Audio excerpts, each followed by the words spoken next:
Hey everybody, Eric Steckel here. Just want to remind you to check out my buddies Dave and Ty on the SEZ show, Thursdays at 8 p.m., right on Dave's YouTube channel. I was a guest on the show a couple months back. We had a great time. So if you're a guitar player, you love guitar-related content, check out the show. You won't regret it. See you guys later.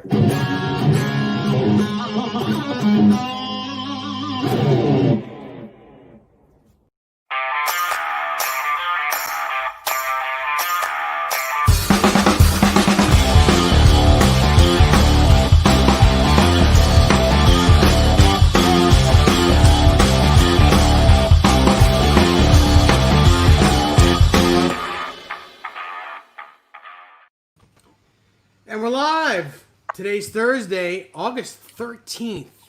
Man, August 13th. And you tuned in to NEZ Says, a place where musicians can come together and inspire each other to play more guitar.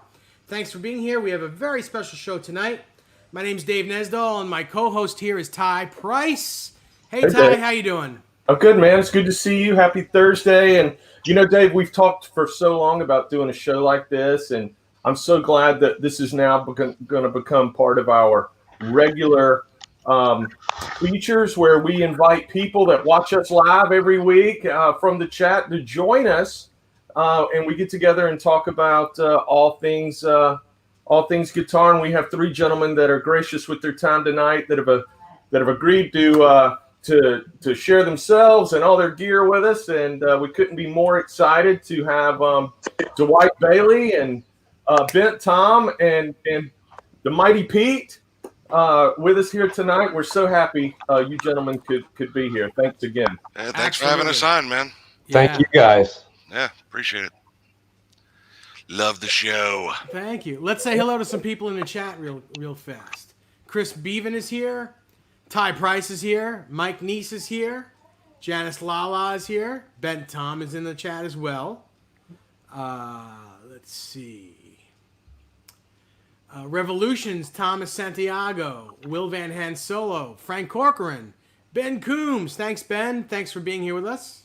Always good to see you, Ben. What's going on, Benny? We have more people here coming in saying hello. 16 people in the chat at the moment, and I'll say hello to more people as they come in. Awesome. Yeah. Ben Coombs, Canucks with guitars. I like that. Right. It's got a nice ring to it. I love Ben's content, and I love the way Ben signs off on his show. You know, I mean, I like to stay all the way till the end just so I can hear Ben sign off. It's one of the most positive messages on all of YouTube. So, cheers to Ben. Absolutely. I agree. So what's going on, guys? How you doing? Relaxing. Mm-hmm. You know, it's been an icky couple days. Dave and I live semi-close together. He's on the North Shore of West Long Island. I'm basically in the middle of Long Island on the South Shore. And, you know, it's been hot as hell. It hasn't rained, but when it did, it came with 100-mile-per-hour winds. Yeah. In Long Island, you know, it's either nothing happening or it's a shitstorm. Yeah. Well, in the southeastern United States, we're always, at Mother Nature's mercy. In the summertime, you never know when you're going to get, a thunderstorm and you're going to lose your power, which is really interesting, which is what happened last week. I mean, since we began this adventure together, Dave and I were not able to have a show last Thursday, and we had an amazing guest lined up who has generously agreed to reschedule with us. Dave was without power. I was without power. It's somehow being hundreds of miles apart along the East Coast, we still found ourselves in the path of the same storm, and it just was not kind last week. So we apologize to everyone that tuned in to see last week, especially to our guest Brandon, who we are in the process of rescheduling. He's a very exciting, dynamic young player, and we can't wait to get our calendars aligned and bring him to you. So, but we're happy to be here this week. Awesome. Mm-hmm. So I have to apologize. It's Chris Bevan. Not Chris Bevan. Apologize, guys. So Pete, you're in New York. Tom, where are you? Pennsylvania, Eastern Pennsylvania. I'm about 30 minutes west of Philly. Okay. All right, So good. just west of Philly and just north of Baltimore. Right on. A little bit to the right, but. Dwight, what city are you in? I don't know if Dwight has audio. I think. I was scratching up Dwight, can you hear us? in Flowood, Mississippi. I think he's in Flowood, Mississippi. Okay. Dwight, just hang in there, pal. I know your internet is not being happy. I think Dwight's having a storm where he is. Yeah, I think he's in the middle of having a storm now. So we'll keep you on here as long as we can, pal. Okay. Beautiful guitar. Yeah. That's an R7. I don't know if y'all can see it. Beautiful. Yeah. I can get it like the R7. It's the Marshall. You know, it's got Marshall on the 12th camera.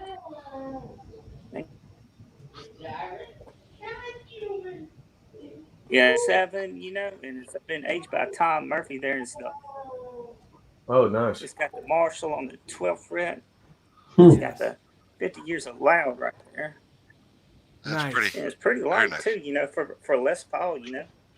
Yeah. Yeah, it's very cool. No, I love it. I love the gold tops. I have a weakness for gold tops and black customs. Topping. Also got a Trish rod cover, you know. I know how well it's coming across. Yeah. Yeah, it's very Pretty hard awesome. to see. Yeah, I love this one. Very cool. Very cool. That's a cool guitar, man. Nice. You can hear him, but he just has latency. Yeah. There's a delay.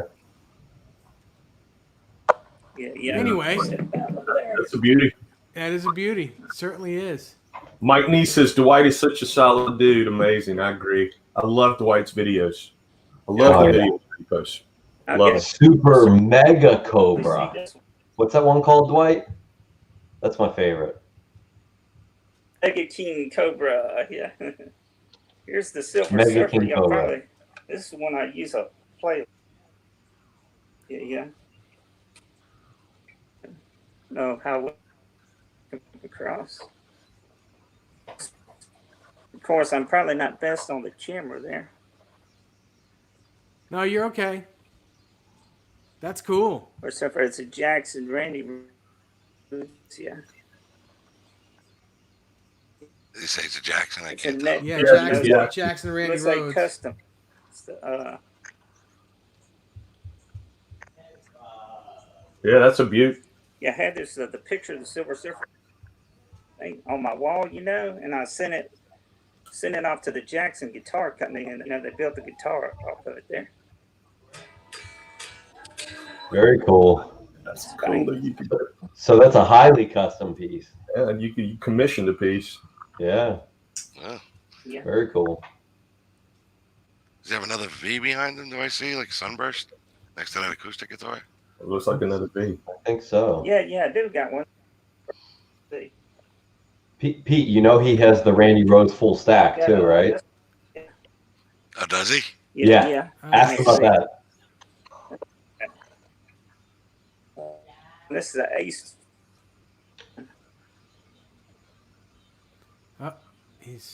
Oh, there it is. Oh, I love that guitar. Yeah, that's the Ace Frehley 58 or 59. Yeah. Yeah, it's gorgeous. Wow. Yeah, Ace Frehley R950. Yeah. It's one That's a they put guitar. out a couple That's a years guitar I'd ago, love to have like here. 2 or 3 years ago. It's beautiful. I wish I could see the grain in the back. Take it from me, the grain on all of those. Yeah. The top on all those are incredible. Wow, look at that. That's Look sweet. at that. Yeah. Go across the back there, Dwight. Yeah. Oh, yeah. Yeah. That's a nice piece of wood. It's gorgeous. Yeah. Mm-hmm. And also, really, you know, the one they made in '97, it's the USA one. Let me see if I can get it out. It's in the case here. case over there. This is one. Man, I may get one more latch here somewhere. There it is. What I need to do is move the phone, maybe. Hopefully, it won't be scratchy. Let's see. Can y'all see that? All right, there's that. Oh, not yet. Yeah, see the case now. I feel like we need a drum roll. Yeah. Yeah. Let's see. There it is. Back off it a little bit. Oh yeah, that's the first one they came out with. Oh, is his head on the headstock? Yeah, it certainly is. Solo album. Mm-hmm. Man, that's sweet. That's nice. That's sweet. Get it in there. And it's like I said, it's the USA one. It's not the custom shop one. I think the custom shop one was in the red case, but still, it's a nice one. I actually bought this one new in '97 at Mississippi Music there. And it's just the Gibson USA one, but it's still a good guitar, real good. I also got there's my acoustic deal. It sounds pretty good. Peacock, and it's cold. Man, that's good And there's my upper jack there. It's called a burnt cherry burst. Whoops. Oh, we lost him again. And we lost him. Dwight, he had a lot of guitars at arm's length. Yeah. That was impressive. So Dwight, I'm sorry, Dwight. I think your internet. No, I got to get up to get each one of these. He seemed like he was stationary, and it was like a clown car of guitars. He just within reach. It's like me. Those were some buttes. Those were those are nice pieces for sure. They really were. Dwight, again, I'm very sorry. I think your internet is going in and out. If you come back, we'll try to get you back on. But let's if it doesn't happen for you tonight, let's work on getting you back on. Forgive us, or forgive Mother Nature. Yeah, I agree, Okay. Dan. That's a nice collection. Yeah, he's got some really cool guitars. Good guy too, really nice guy. Hey, Tony.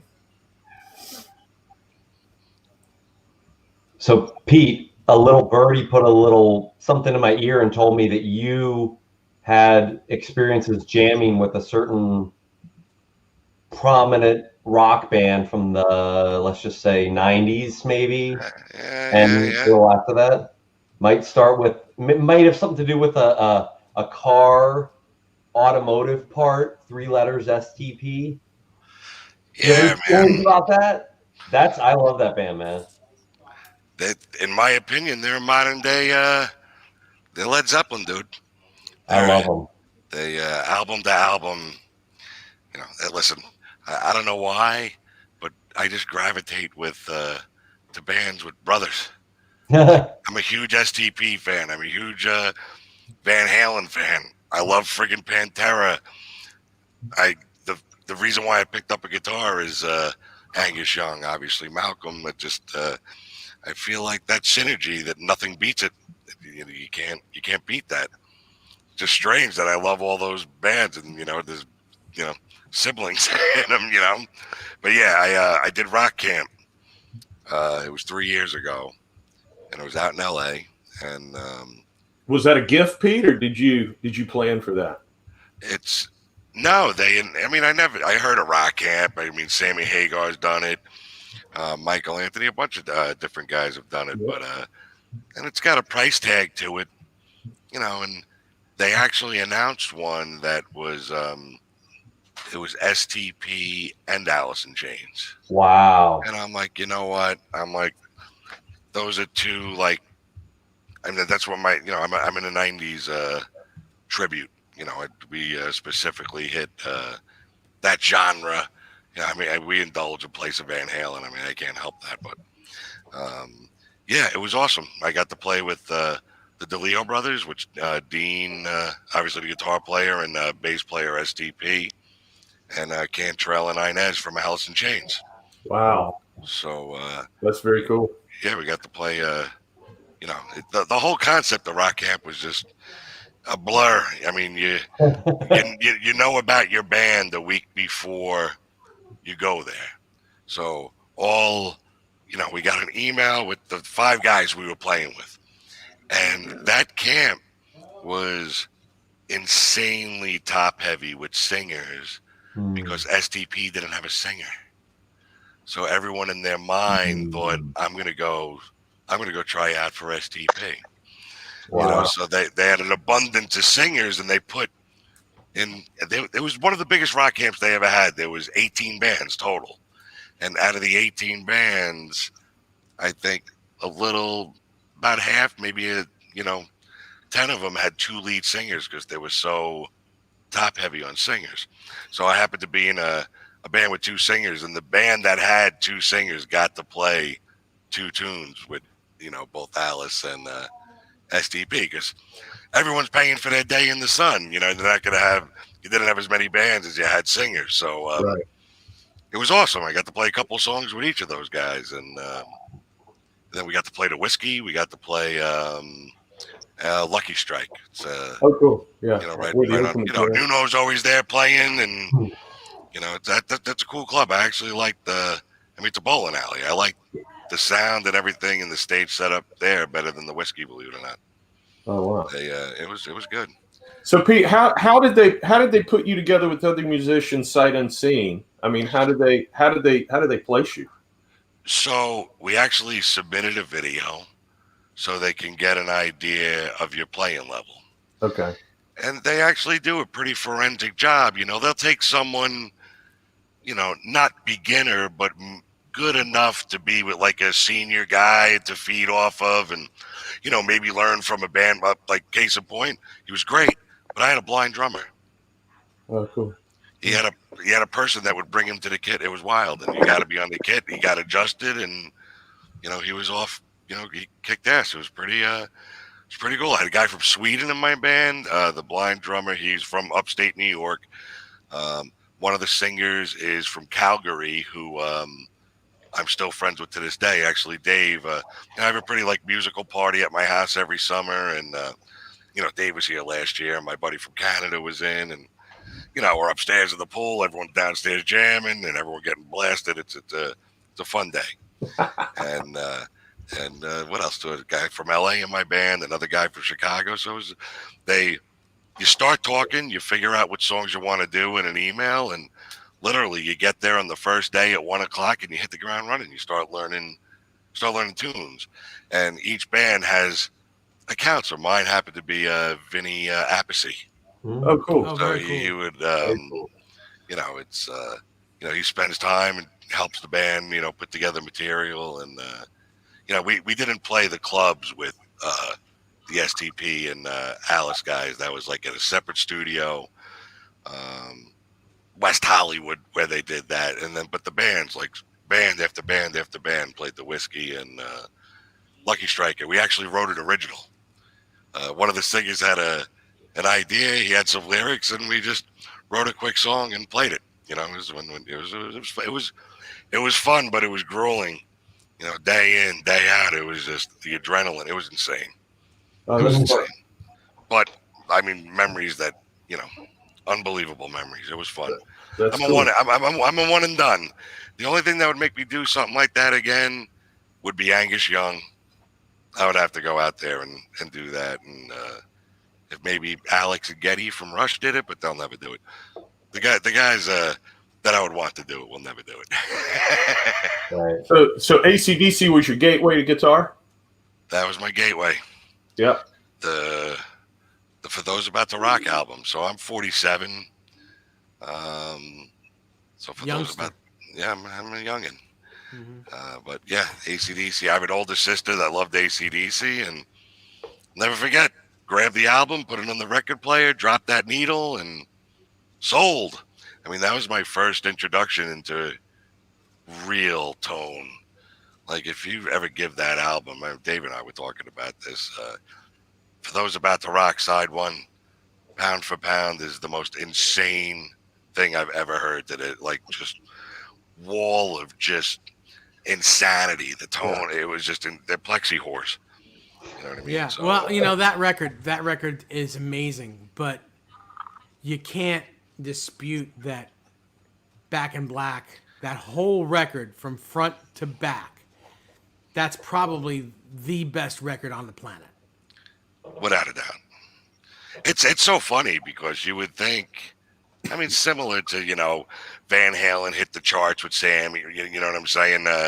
It's kind of strange that the new guy in the band on that album goes to those kind of heights, you know. It's a testament. I mean, Brian Johnson back in the day, Jesus, everyone's, Chris Cornell, he could hit that high note. You listen to Brian Johnson, he's at that high note the whole song. Like, it's not like a part of the song where he just goes to a register that makes you go, ooh. I mean, he was screaming. It was controlled chaos, but I mean, there's three or four guys like that. You know, there's Brian Johnson, there's Tom Kiefer from Cinderella. I agree with that. Who also screams. I mean, every song is that high pitched thing. And there's Axl Rose. I mean, Axl, I think he may be losing it a little bit now, but I mean, for many years, he was that guy as well.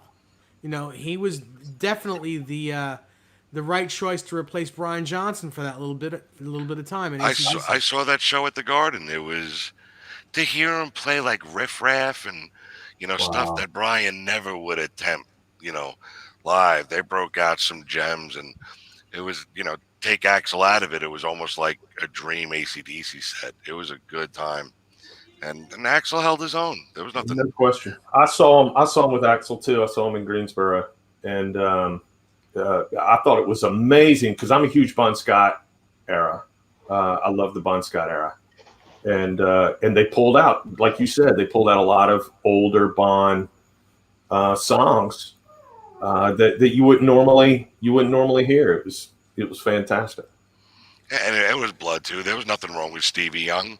He's playing through, Daddy's rig, same bloodline. I mean, it was AC/DC anyway you cut it. I mean, obviously Chris Slade has been in and out since what was it, Blow Up Your Video? I don't know who made who. I don't even remember when he came in after Simon Wright did Fly on the Wall, and then obviously all the Phil Rudd years. But it was dynamite. I had no issues with that.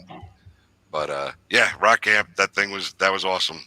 Yeah, it was a good time. And I did a couple of meet and greets when STP came around a couple of times after that, and Dean remembered me. It was awesome. They had a good time too. Cool. Just jamming with people and people that could play. They had a lot of fun. You could see it. STP guys were really having a good time. Cantrell, little misunderstood. He would smile, but he's rigid. You know what I mean? Mm-hmm. Very, it takes a lot to draw a lot of emotion out of him. Like reserved. Yeah. Yeah. And Mike Inez, though, he was like all smiles all day. It's.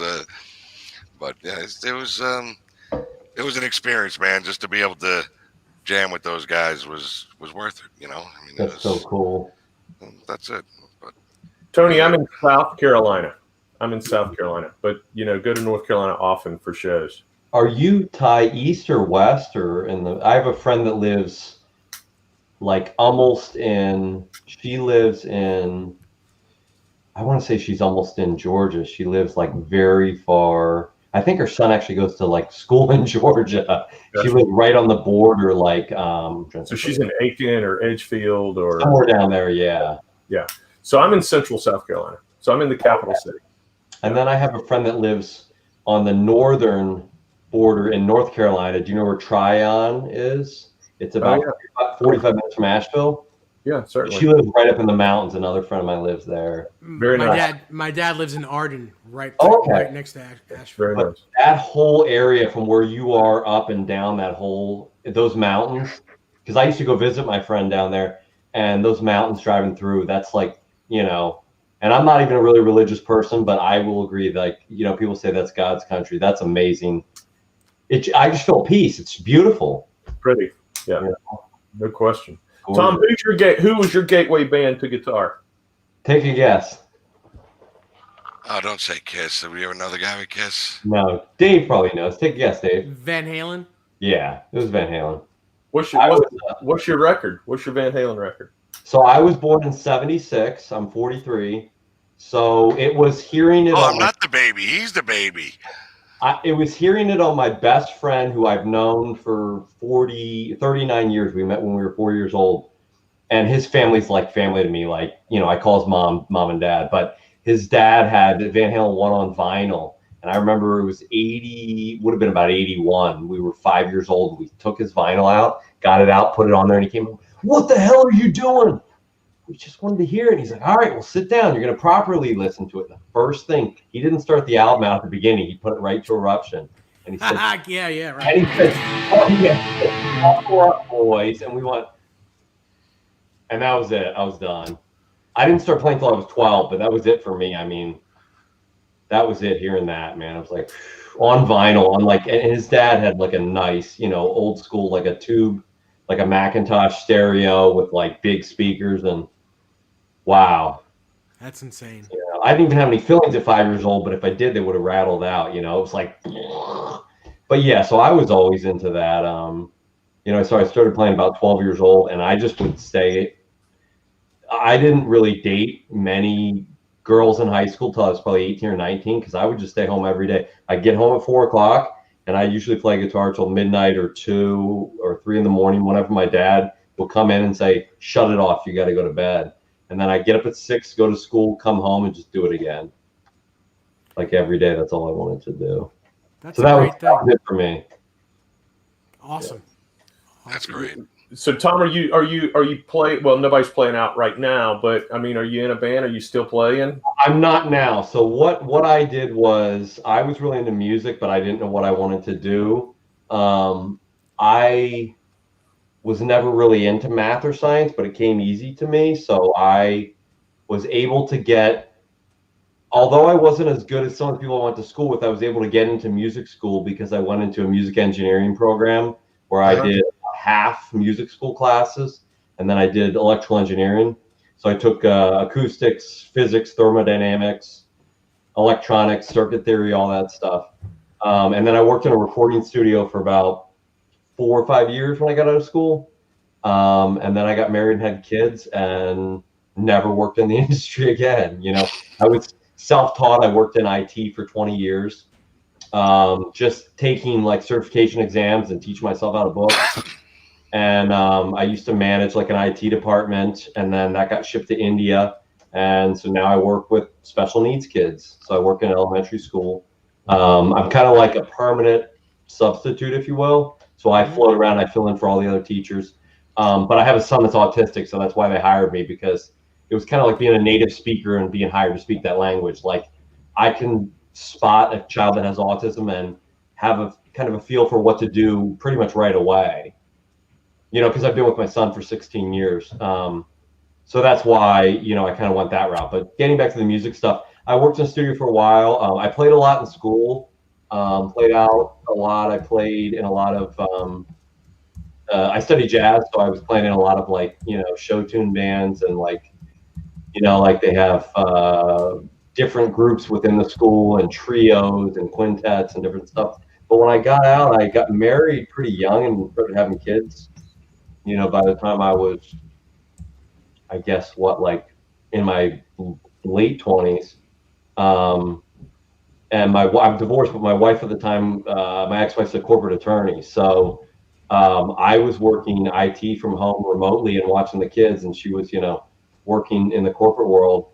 And so that was kind of my path, you know.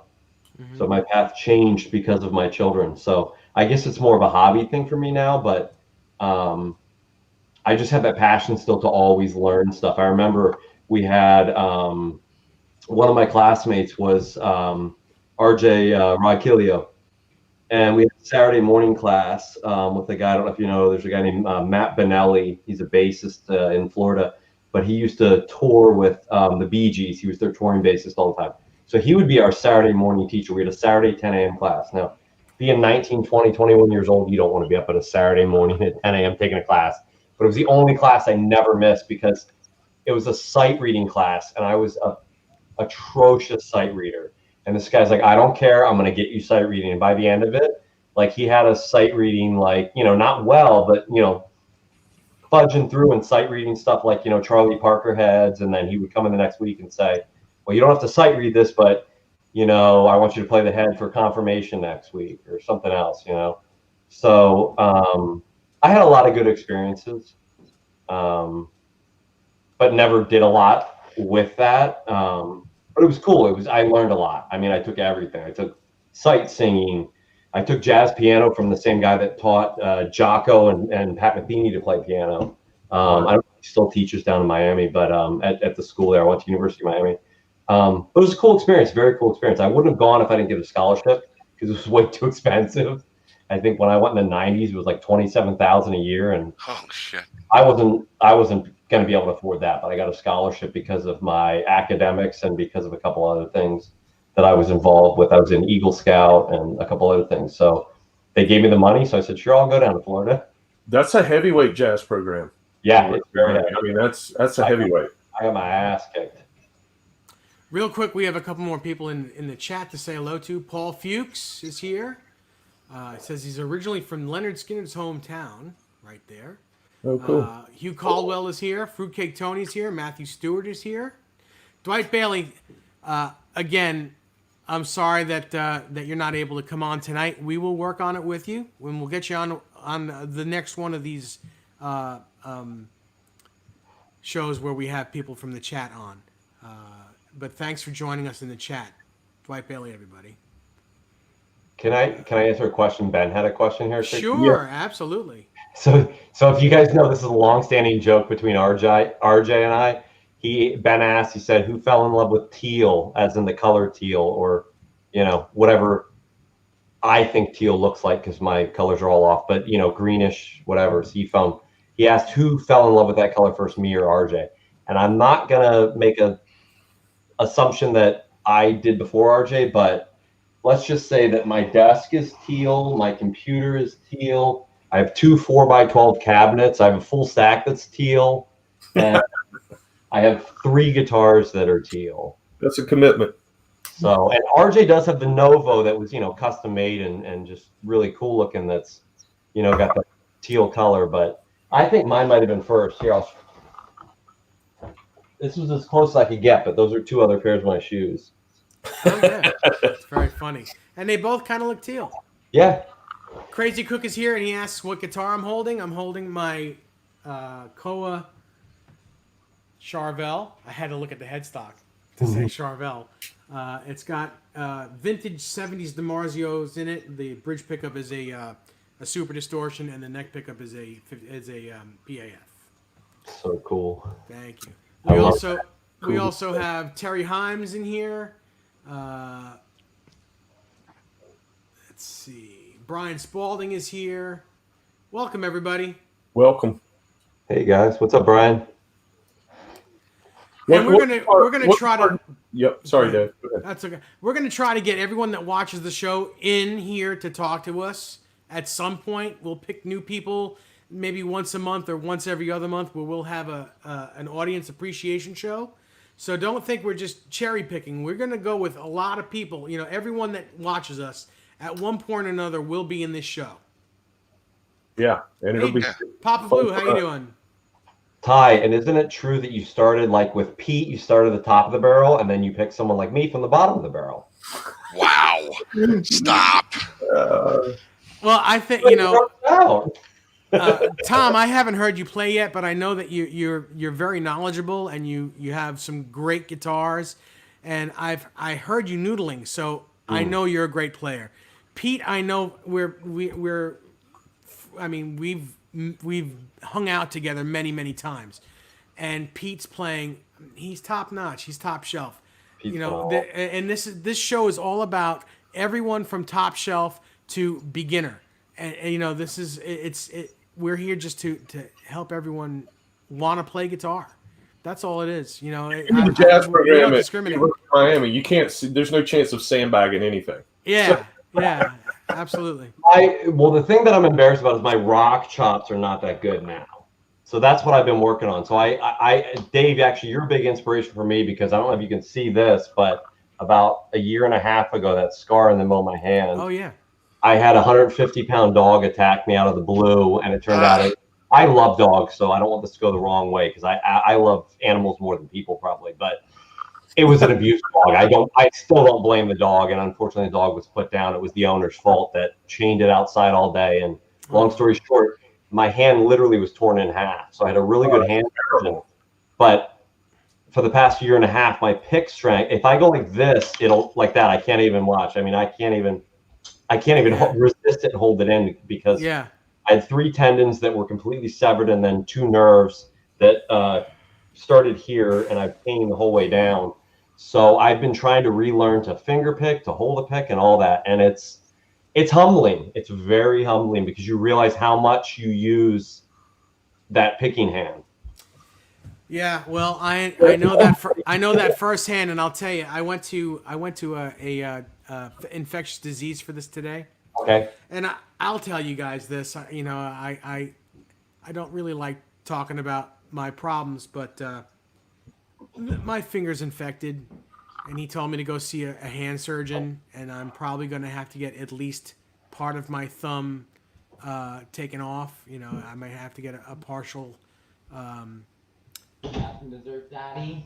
You know, the whole thing. So it's not cool. I'm scared, and you know, when I see you actually being able to hold a pick and play, it makes me feel a little bit better. So everything is going to be okay. I'm sorry. This is my son, Kyan. He wanted to say hi quick. Hi, Kyan. Say hi really quick. Hi, Kyan. Hi. Here, wait. Put your headphones on. Now, Hi, Kyan. How are you? Hi. Hey, tell him. Hi. My My name is How are you? Kyan. Nice to meet you. good to meet you. I'm David. Hi, David. Nice hi, to meet hi. you. Hi, I'm Ty. Yeah. Hi, Peach. Okay, you ready? Uh-huh. All right, give me a kiss. You can go eat your dessert. Close my door, okay? Uh-huh. Sorry, guys. That was my son, Kyan, has autism. He would not leave me till I let him say hi. Oh, That's that's awesome. Don't ever say you're sorry. That's It's cool. all good. There's nothing to apologize for, dude. Yeah, it's all good. Paul He says, looked- Paul says he could guess when we do the cage system chat. And I mean, I don't know Paul, so I don't know if he's serious or not. But I'm a cage-based player. Yeah. So we can have that chat. And That's I'd how I love love for you to come on and have that chat with us if you're serious. That'd be cool to watch. Yeah, absolutely. Yeah, I'm sure there's a lot of people that watch you guys that, you know, you can just as much as they learn from you, you can learn from them. You know, Absolutely, we can all learn from each other. There's always something that we can learn from one another. That's for sure.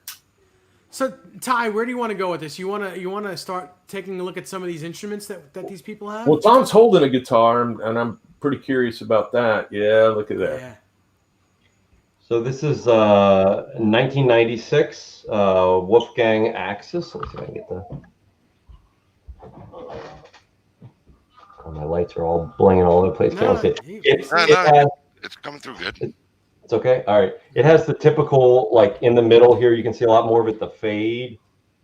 I guess the die. Dave, I guess you, or I don't know if you were Ty. Yeah, Music Man, you know, their die that they used at the time, you know, even from 1990 to I think 1997 or 1998, the die that they would use would slowly disappear or sometimes quickly disappear in sunlight. Yeah. So yeah, it's unfortunate, but you know what? On that guitar, it actually looks good. It makes it look kind of like a burst. Right. It's like a purple burst. Like a little bit of a fade effect, but it's hard to. I don't know if you can see it through the thing, but the flame is. Oh my god. Yeah, it's The gorgeous. flame is great. It's all the way through. It's beautiful. Yeah, no, it looks great. I want to see. Well, I love Dave's, and we've seen that. I want to see Pete's though too, the one he was talking about. Mine's hanging up on the wall. I could show mine a little later. Oh, Dave, you have a great one too. Yours is insane. Yours is like, I don't even know how you got one that good. Was that just through a connection, or you just got lucky, or that top is like blows my mind? I'll tell you the Tobacco story. Burst? The 09? No, sorry. Mine? Which one? Yeah. Are we talking about? Guitar? Oh no, No. my Music Man. Yeah. I'll tell the whole story. Let's get through some of your guitars Okay. first, and then I'll tell the story. Cool. All right, so Pete, let's see something of yours. Let's see what you got here. Hold on. Mm. I gotta change the camera because I'm silly like that. Pete's big time. He's got to teach me how to do this stuff. I want to play through Pete's rig, man. That thing sounds. Oh, me too. I mean, Yeah, I've me got too. a MacBook Pro and 2 iPhones. I should be able to do this, right? What's that? Have different camera angles. All you need is if you got a USB input and multiple cameras, you could do this. This is an 09 USA Amber. It's Gorgeous. by far my favorite. Let me try to get the light off it a little bit and try to get a decent. Can you guys see that a little bit? Yeah, Yep. it's a beautiful quilt. Beautiful. Gorgeous. It's even better like that. What's that? Like The this? way you have it right now. I know it looks like a blonde, like a natural, but you could see the quilt beautifully. Yeah, That's no. beautiful. This is by far my favorite Wolfgang. My favorite guitar. I mean, again, I'm in a 90s genre tribute, if you want to call it. And I play a Les Paul for a lot of that stuff. Uh-huh. A lot of the STP, Chili Pepper, Foo Fighters stuff. All the stuff I do in E flat, I actually use an Ivory. I had it Relic, so this isn't the real deal. But I would think this is my second favorite guitar. It's all food-toned up.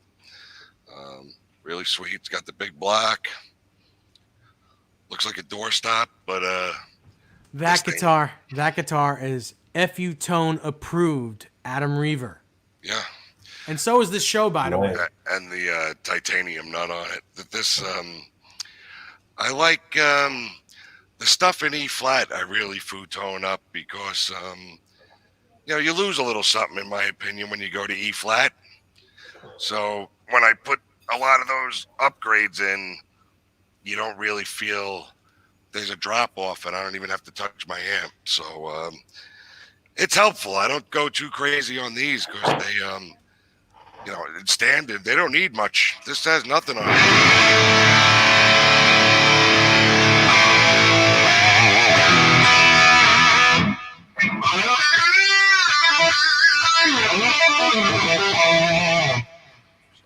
And that sounds amazing. Sounds great. Sounds fantastic. So that was that's a Synergy Soldano slow unit. Mm-hmm. Hey, let's do this. Hang on a second. Oh, wrong guy. What'd I do? There we go. Let's get that back and get this on. That's what I wanted to do. There we go. Yeah, nice. So that's let me pull. I can't sit down and play. I'm one of the only guys that can't sit and play. But call yourself lucky. I just By the way, can't. Where's the other Les Paul? Did you get rid of one? No, I still have it. This is the one I'm playing. It's a 2019 traditional. Oh, nice. So I got so used to Wolfgangs, I actually switched the pots. So my bridge pickup is here, and the neck pickup's here because I do a lot of stuff with the volume knob live. I back off a lot, and it's I felt like I was grabbing my balls trying to do that with the ball. It wasn't comfortable at all. So I'm like, I got to fix this. What do I do? So I put a low friction pot, just like the Wolves, and I switched them, and I had to adjust because I've been playing Wolves for so long. I'm just so used to, I do a lot of volume, manipulation stuff. Like this is.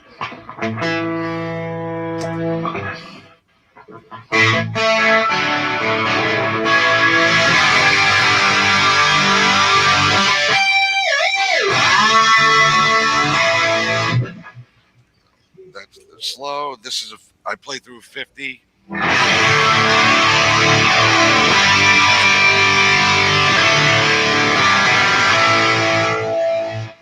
That's a 50 watt EVH. this is my gigging rig. So I when I play the 50 watt, I do the less gainy stuff. When I do the Alice stuff, I use the synergies to get a little bit more punch.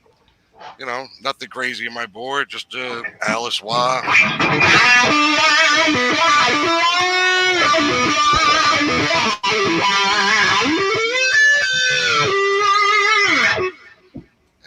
this stupid thing where I do a lot of the rage stuff with.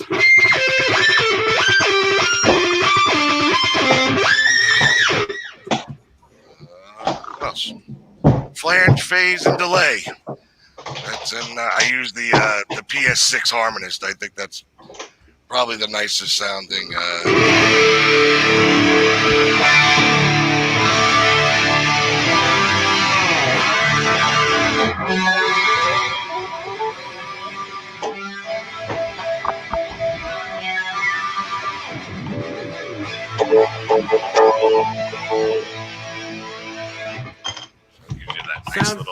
Sounds good. That sounds really great, good, guys. Yeah, I love the sweep on the Cantrell wah. Love that pedal. Yeah, I was before you came in. We were talking a little bit about it. I'm like, yeah, it doesn't go too high. It doesn't go too low where it drops off. You know, you can just hang around the middle and not do a lot of work. You know what I mean? Mm-hmm. But yeah, it's definitely one of my favorite pedals. And yeah, man, that's my gigging rig in a nutshell. You know, 2x12. I used to roll out the 100 stealth, and then I'm just too old for that shit now. I need to roll something out smaller and that has a lot of power. You know. How do you like the synergy? I think it's insanely good. I mean, that tone is mind-boggling to me. They actually, Fry It is coming out with a module. Pete Thorne just demoed it. Yeah. I don't know if anyone saw that. Deliverance. Did you see that? Sounded amazing. Now, Pete always sounds amazing, right. But the fact that it could get that heavy, and I don't know if you watched the whole thing, Pete, but when he broke down, like the way it got the cleans, like it got super clean. It was awesome. Heavy. Like that's the first module I think Stevie Fryette nailed, getting crystal clean, but getting like modded Marshall heavy on one module. Yeah. But doesn't it have, I think, also like an independent high-end low tweakability? I think there's a resonance and present. Yeah, and you can do it for both channels, right? For both channels, and it also had a bright switch. Yeah, well, that was the other thing.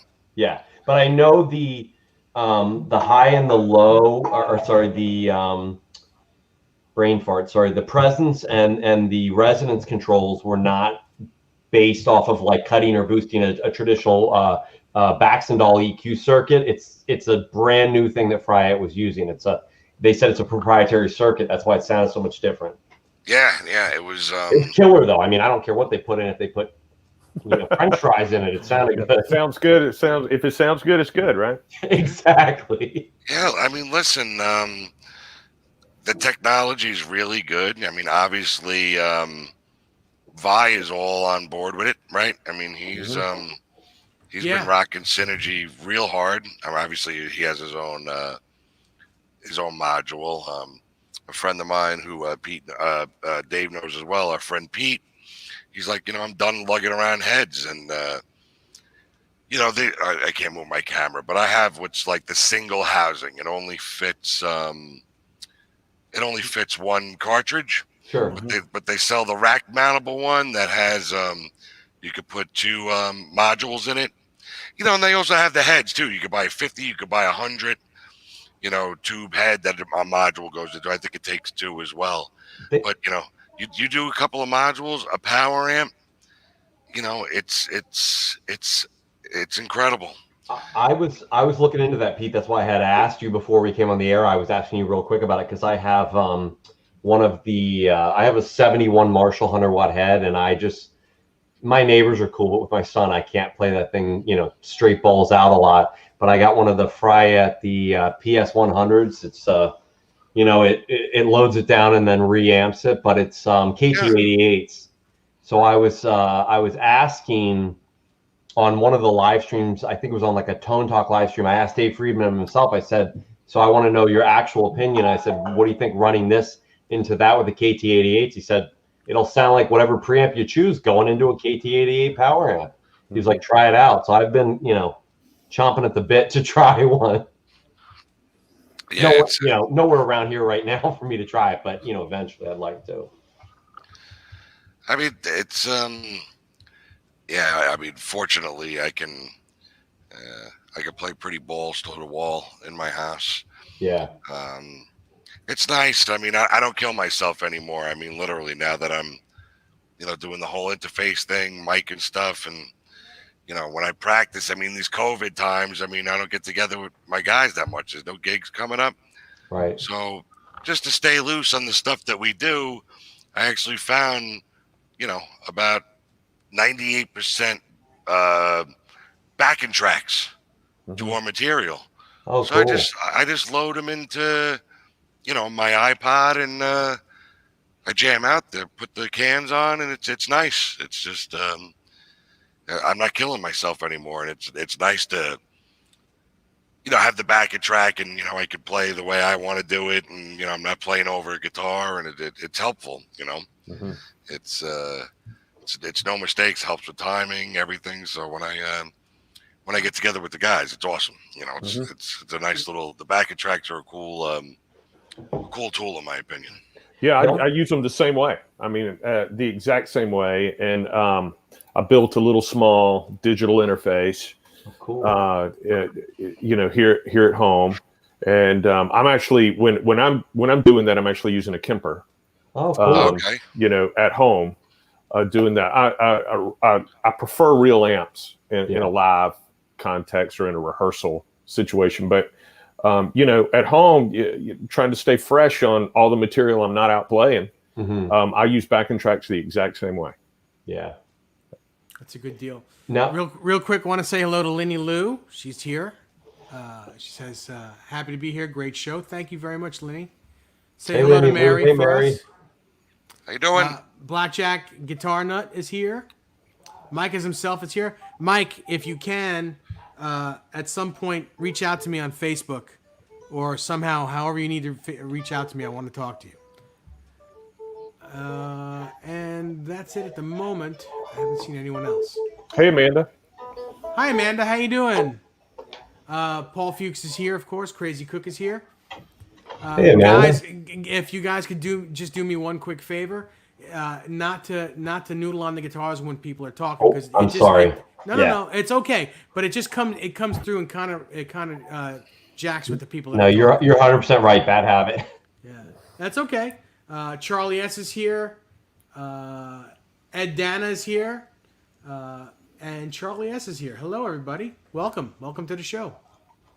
Very All right, nice. let's see some more guitars. Tom, let's see what you got in your hands. So this is my Sir. Mm-hmm. As you notice, no logo. I haven't located or got a logo yet because I repainted it myself. Okay. But it's a sparkle. It's close to a teal, almost in between that and a seafoam, but it's a sparkle finish. But it has, I was trying something out. So it has ghosted paint underneath. I don't know if you can see the patterns underneath the paint. Can you see them? Yeah, sure do. Yeah. So Yeah, that's cool. pattern. There's like a tribal style pattern I copied that runs down underneath the paint, underneath the whole way. But you can feel it a little bit, but you can't really. If you see it in person, you can see a lot better. So this was a Sir Classic Antique SSH, and I took that out. I contacted them because they have a odd shaped pickguard. Got a replacement pickguard from them, and I put in two of the Pete Thorn Thornbuckers. Uh-huh. So it's the same thing as Pete Thorn. So if you go the whole way to the neck, it actually makes that immediately a single coil. One back is a humbucker because I tend to use more neck single coil. So instead of having to go to that neck and pop a switch or something, it's just immediately single coil. That's a humbucker. In the middle actually gives you both as a humbucker. The second or fourth position, whatever way you see it, gives you the two outer coils. This is a humbucker. And if I pull that up, it's got a push-pull here on the tone knob. It will cut that into a single. and that will still say a single if that's up. So if I put it right here, I can get this as a closer to a true single with that one.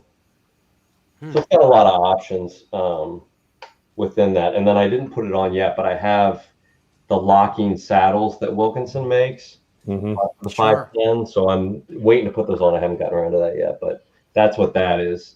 Maybe you can see the paint a little better on the back. Is that a Godot bridge on there, Tom? Yeah, it's the 510 standard. Yep. Oh, yeah.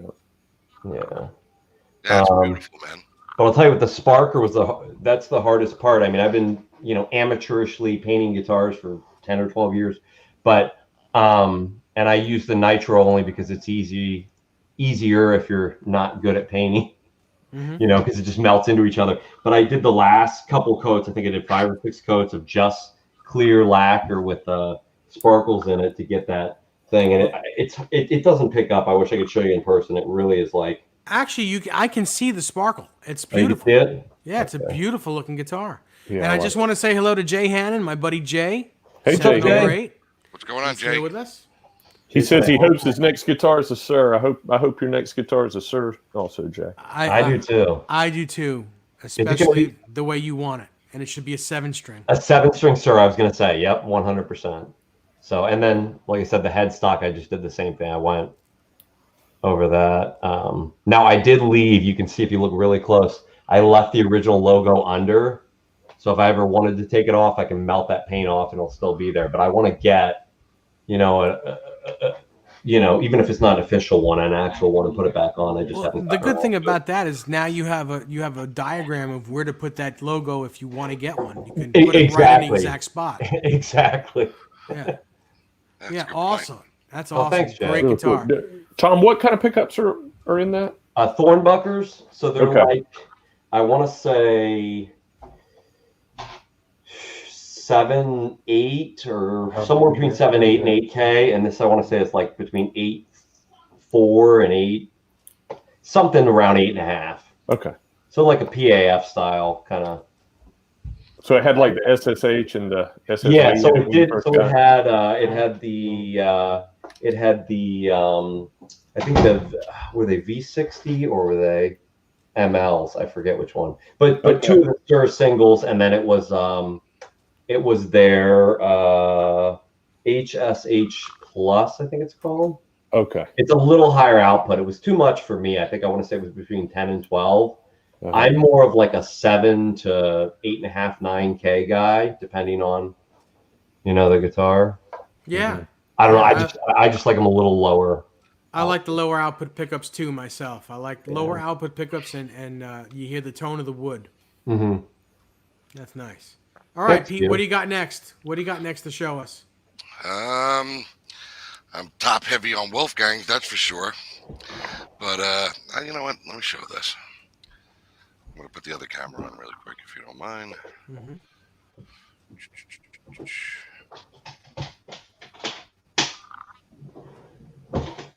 And we'll do this so that we got you, and that will allow me to go find something else.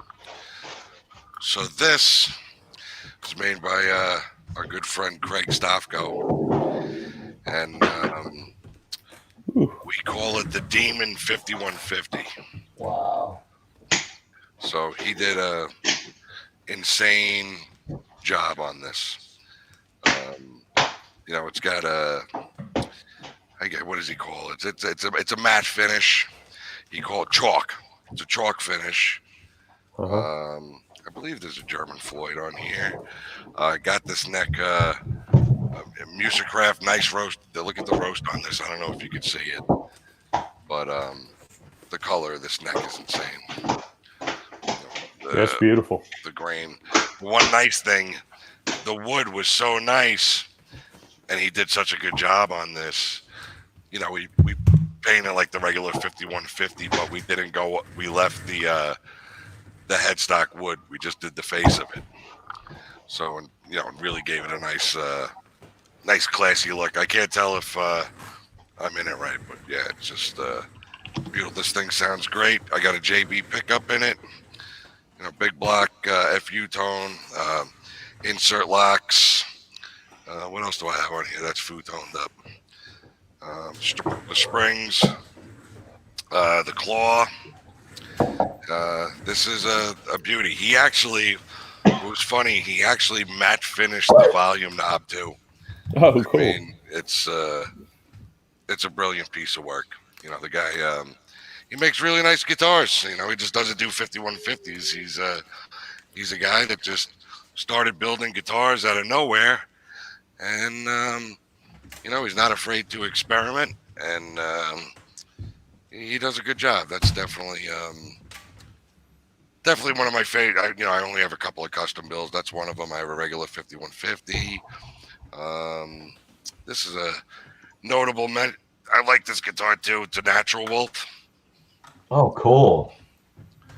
Oh, So, wow. I mean, I hate the fact that I don't play this too much. You know, it's the neck. It's just really beefy. But it's comfortable. But it's a pretty guitar. Mm-hmm. It's I think this is 2015. When they do these, Dave, am I right on that date? Yeah, I think that's a 2015. Absolutely. And Ben Coombe said Craig has a great eye for detail. I could not agree more. I mean, just seeing some of the different guitars he's done, and you know, Caleb's, and you know, Chad's, all these guys that have them. You know. Mm-hmm. Yeah, he did Caleb's the Space Wolf for him. I Space think. Wolf, yeah. Yeah. Did he do a guitar for Chad? I thought he did. Maybe I'm wrong. I think Maybe he didn't. I think Nick Amendolara does Chad's guitars. Oh, you know what it was? No. It wasn't. Yeah, it wasn't Chad. It was he just did an Ernie Ball. He did one for he did Rob's. The purple one. Yeah. He redyed it. Yep. I mean, he's just so talented. He does cars too, right? Yeah, Yes. he could build a car from scratch. Yeah. I mean, that guy's so talented. Yeah, he's awesome. Good friend. He's got an awesome rig too, set up like yours. Well, it's funny.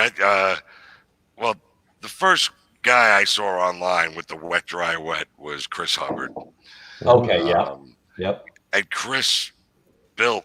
He's the one that got me started on my wet, dry, wet rig, and then Mike Cicello just took it next level. I got custom interfaces. Yeah. You know, all sorts of wild shit, and you know, if I ever took that, just the rack alone weighs, I don't know, 90 pounds. Like, there's no way I'm rolling this out. I would need help. Right. Yeah. Right. I would need help, and I would need a U-Haul. Mm-hmm. But I'll show you something pretty cool. Hold on one second. I'm sure you could coax some people to make this thing for you, to take it out for you, pretty easily. By the way, Tom, here it is. Oh man. What year is that, Dave? You know what? I don't really know. This is I'm gonna say it's somewhere around 2007 or 8, but it's it's an Axis EX. Oh, it's an EX. This is basically it is the Eddie Van Halen model. It's the switches in the same spot. They just didn't put his name on. What they did was they took the excess bodies and necks and sent them over to Japan, had them built over there and sold in Japan. So that's what this is. So I guess the Japanese market didn't have a copyright issue. Right. Yeah. Well, you made out because you get the better top, because except for Eddie's himself, because I'm sure they cherry picked them, I've never seen a top that nice on a production model. This is probably the best top I've ever seen in my life. I saw one close to that, and then I looked under this thing, and the person paid $2,000 to retop theirs, and that's why it looks so nice. I've never seen a production one look that good. And like this guitar, that's the GOAT to me. This guitar sounds. Yeah.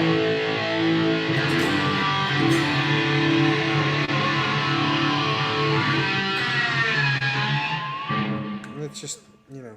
See, those came out when I was in high school, so that holds like a special place in my heart because I could never afford one of those in high school. But every day in the morning when I'm half asleep, drinking coffee on the way to school, I would look at those, you know, like the brochures. You'd get the color brochures from like Sam Ash and stuff. Sure. And I would just be like, oh, it was like guitar porn. Like, yeah, and I also have, if you can see this, let me see if I can just get this on here. I have a Relic D-Tuna on here to make it look like a prototype. That's cool. Nice. It's very easy to relic, but basically you buy a black one and you just go over it with mild sandpaper.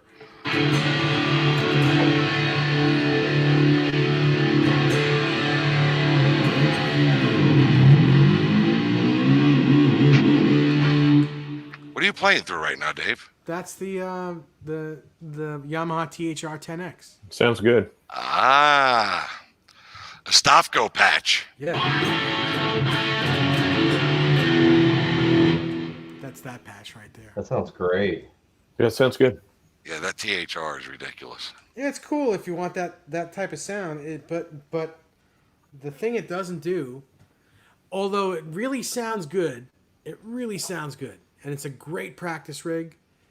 But once you plug in like a tweed, amp, 30-watt tweed, man, it just, that's Forget about it. That's when you're like, okay, that other amp is just a practice amp.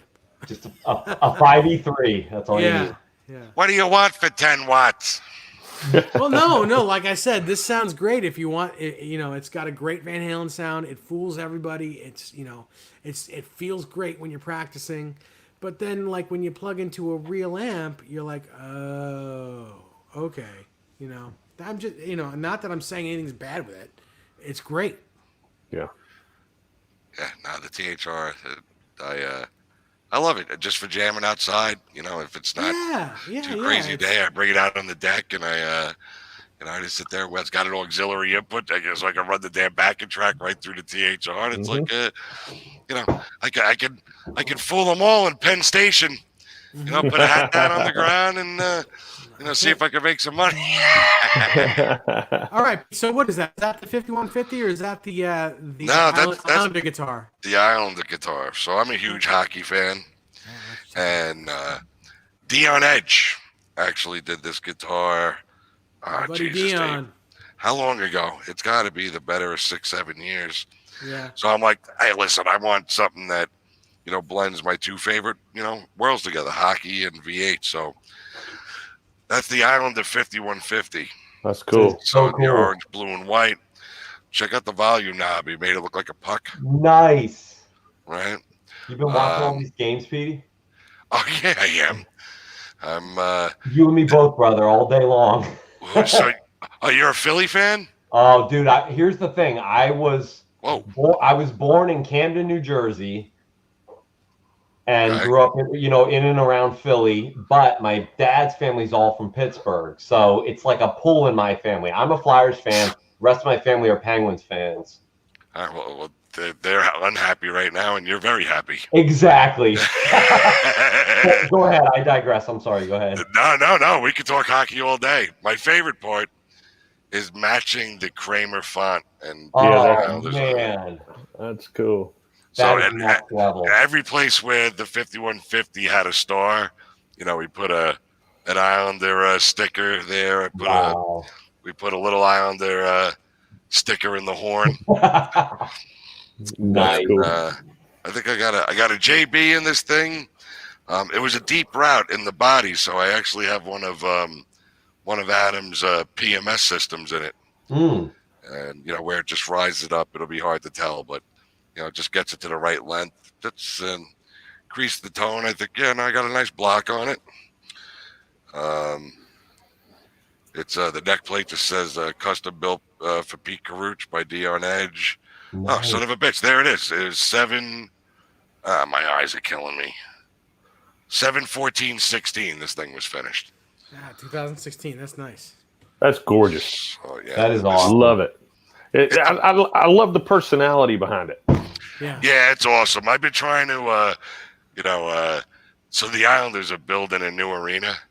Like I'm trying to get them to let me play the Star Spangled Banner with that thing before a game. That would be. Oh, dude. How awesome would that be, right? That would be good. I mean, listen, film a video of yourself doing it and then send it to their PR people. Yep. And and then come back on here because I want to see you play the broadcast quality tape the night of the, how cool would it be? Because they got the best 4K broadcast cameras, and I'll hit a bad note. So what you do I'll is play it 1,000 times perfect, but the second, I walk out onto the carpet and the ice, I'll hit a bad note. You'll hear the whole crowd go, "Oh!" 100%. You want to. So what you do is you film yourself playing that Star Spangled Banner with that guitar, and then you show them all the little places where the Islander hockey pucks are, and then after you play the Star Spangled Banner, at the new Islander rink, you auction that guitar off, and then have Nick build you a guitar with a real hockey team. Wow. Wow. I'm just kidding. I love the Islanders too. What? You mean that team that went to Toronto on a week's vacation? Is that the one you're talking about? No, I have no idea. Oh. I thought he was talking about the Rangers. No, I'm not a Ranger fan. So. Okay. Pete, someone had a question and they asked, do you gig all these guitars? Do I gig with all the guitars? No. So I go out with 4 guitars. 2 in E flat, 2 in standard. Anything I detune, I play the Amber Wolf. Everything in E flat. I play the Ivory. I actually have an Axis 2012 Natural. Dave's seen that guitar. I'd have to go upstairs and get it, but that guitar, it's an E flat guitar that I roll out. So 2 in E flat, 2 in standard, just in case I have a catastrophe. But those are the 4 guitars: Amber, the Les Paul, the Axis, and the Axis is a backup to the Ivory, and the Ivory's a backup to the Les Paul. But everything in Drop D is in. I use the Wolf Amber, Foo Fighters stuff like that. Mm-hmm. But yeah, 4 guitars. That's all that's enough. Cool. I'm always paranoid I'll break something, so I always feel like I have to be ready. And 4 guitars. That's awesome. Big ridiculous board. Hi, Amanda. Hi, Larry. Larry Mitchell's in Hey, the house. Amanda. Amanda Coons is back. Hey, Larry. Nice to see both of you. How you doing, Amanda? Larry? Hey, Larry, because I never probably get a chance to say this. I watch your videos every week religiously, usually on replay. I have to because my kids, but you inspire me every time. You're amazing. And, equally as much your guitar playing as your spirit and your soul. You're a beautiful person. So thank you. Amen to that. I Thank agree you very much. I agree. Amen. Larry and I have been friends for over 30 years, and still to this day, even though he's my friend, he still inspires me, and I still go wow every time I hear him playing guitar. Yep. He's a sick player for sure. No question. All right, so who's up next? Tom, you have anything else to show us? Someone wanted to see my nags. Somebody wanted to see that. I will tell you, I did have a knob break, so I got to fix this. I had a knob push in on me. Now, I'm not saying it's Nag's fault because I think I aggressively brought my hand down like this and did it myself. So I think that was my own error, but I just got to replace that volume pot. The only thing I changed, it had dark knobs. They put black knobs on it, so I put on these. I like the speed knob type. Mm-hmm. Good night, Jack. Pickup set, which I think in this, it's a, let me get this down here so you can see. It's a Steve Stevens model, so if you can see, yep. I know Dave and Ty know these, but the cool thing is this is actually inlaid. It's not a graphic. Yeah. So it doesn't come out well in the video, but if you see it up close, it's really cool. And then that's the signature. But the Steve Stevens ones, they had 2 versions, I guess, and Ty or Dave or both of you can correct me if I'm wrong because you guys probably know much better than me. I think he had one set that was for during a certain era, like 80s music, and they were a little hotter. And then said he was going towards the interview, at least I saw when he was talking about this model guitars. He said he was going for a little more of like a vintage Les Paul lower output. So I think they started with Rebel Yells, and I think he's using the mules now. I read in an interview he was using mules. Yeah, they said they're just a rebanded mule. Essentially, I think they take the same pickup out of the box and just put it in his named box. Yeah. Not in his named box, in his guitar. Right. Because it said custom design, but the interview he even said himself, which I don't know, maybe he was not supposed to, but he was like, they're the mules. I mean, they're great pickups. They didn't have to change anything. Yeah. Yeah. I love them. I think they sound great. Well, yeah. I have a gold top that I call the mule. Oh, cool. It's loaded with mules. Nice. And that is the best sounding humbucker guitar I own. I had never tried them before, and I was just like, wow, because normally I'm used to that buttery, nice, but bright enough, and then it's way too bright and brittle or muddy as hell just to make the humbucker work, and they both work together. I mean, I love that guitar, man. I love that color. I love the knobs. I'll tell you what I love. This is it's not actual binding. There's binding on the edge, but it's I don't know how to describe it. There's like an inlay within the bind. Can you see that? I can. Yeah. Just those two black lines just makes it gives it that extra bit of depth right there. And then I think this is cool the way they do this on most of them that are the solid colors like this, where it's just the back is that thing is painted, the whole way up. Yeah. But it's weird how much, and I don't know if you have, Ty, I think Dave might have seen pictures of this before, but on my camera, at least, it looks almost like a baby blue now. If you see it in person, it's actually like seafoam green. Oh, yeah. Cool. Yeah. But it looks blue on my screen, too. It looks blue on here, but I know the effect. The guitars are definitely blue. Guitars do not show up on the computer screen the same way.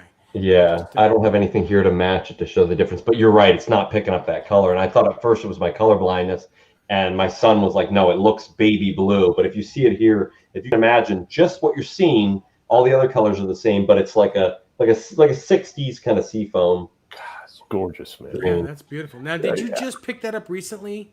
Yeah, I got this a year and a half ago. What happened was I was at the movie theaters with my son watching, it was one of the Iron Man movies. So maybe it's only a year and a half ago. And this guy had it listed on Reverb, and he looked like he was, and I never want to take advantage of someone if they're in a situation where they are dumping something because they have to. And I didn't ask this person that, but they were either that or they just wanted money quick. And they were, I put in a really low offer, like not offensively low, but pretty low. And I said, listen, I don't know where you're at, but this is kind of where I'd like to start. Can you tell me what you think? And he says, raise it $100 and I'll give it to you. And all I can tell you is, if you know the list price on the brand new whatever, I don't know if anyone pays it, but I think it's like $6 or $7 grand. Mm-hmm. I paid less than a third of that. Wow. So there's no way I could have afforded it otherwise. I'm very frugal, and I'm not a wealthy man by any means. But I couldn't at that price say no. And he I agree with you. 100, and I was like, sold. I went to the bathroom in the movie theater, brought up my PayPal, bought it on Reverb, whatever, paid it, went back to the movie, and I was like, yes. That's awesome. Oh, that's a great story. Now, did you have a Les Paul before? Were you in the market for that type of guitar? I have two other Les Paul style guitars. At the time, I didn't have one of them, which I can show you that one then. There's one guitar that it was my first ever Les Paul, and it was gone for 20 years, and a buddy of mine bought it back for me and gave it to me as a gift. Just last year, I have that one. And then I have one that's not actually a Les Paul. It's a replica made of like really old wood. Oh, cool. So I don't want to jump in line. I can show you that next, but I think cool. Either Dave or Tyre, if you want to show something, I'd love to see that Les Paul. Yeah. Good night, Tony. Thanks for joining us. Oh, see you later, Tony. Later, Tony. Bye, Tony. Yeah, I'll show you something. Yeah. I love gold tops as well. Something about them to me. When I was in high school, like to me, the gold top was more important than the burst. Nothing against the burst. The burst is the pinnacle. But when I was in high school, it was just something about like that sparkly gold that like. Gold tops they're killer. I've owned gold tops before, and I think they're beautiful. They're beautiful. So, all right. So I love gold tops, and I've shown my favorite gold top on the show before. Well, I love that guitar so much that I went looking for the same guitar as a backup, same year, same everything, because that gold top, my favorite one, is just a special guitar, and I found one, and they're not very far apart from a serial standpoint either. Oh, cool. So I found it, and I got it home and played well and everything, but sounded very different than my other guitar. My other Gold Top felt different, and this one's heavier, actually. And so I said, well, it's still a fine guitar. And I just, I kept it the way it was for a long time. And then I just decided to do something different with this one. So, cosmetically, I kind of copped the whole Doug Aldrich look, with the cream rings and the amber switch, of course, the black eye that he puts on there with these, these reflector knobs. I don't know what they're called, Dave. You probably do. They're just 60s knobs. 60s knobs. And then I had it refretted. So it's got big frets on it. I had a different nut put on it, and then I took it to to someone that really knows Les Pauls and knows them well, and he understood how I was going to use this guitar. And he's actually going to be a guest on the show coming up. He is a world-renowned vintage guitar dealer. Cool. And he put an RS Guitar Works kit in this, so there's an RS vintage kit in this. These are Sir Aldrich pickups. Cool. And then everything's Tone Pro. So this is locked down. This is locked down. These are Tone Pro Clousons up here.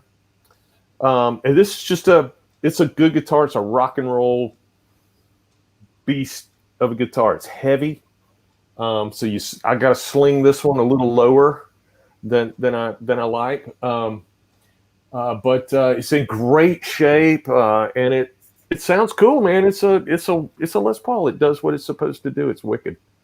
Gorgeous. Yeah, man. This is a fun one. Yeah, that's so awesome.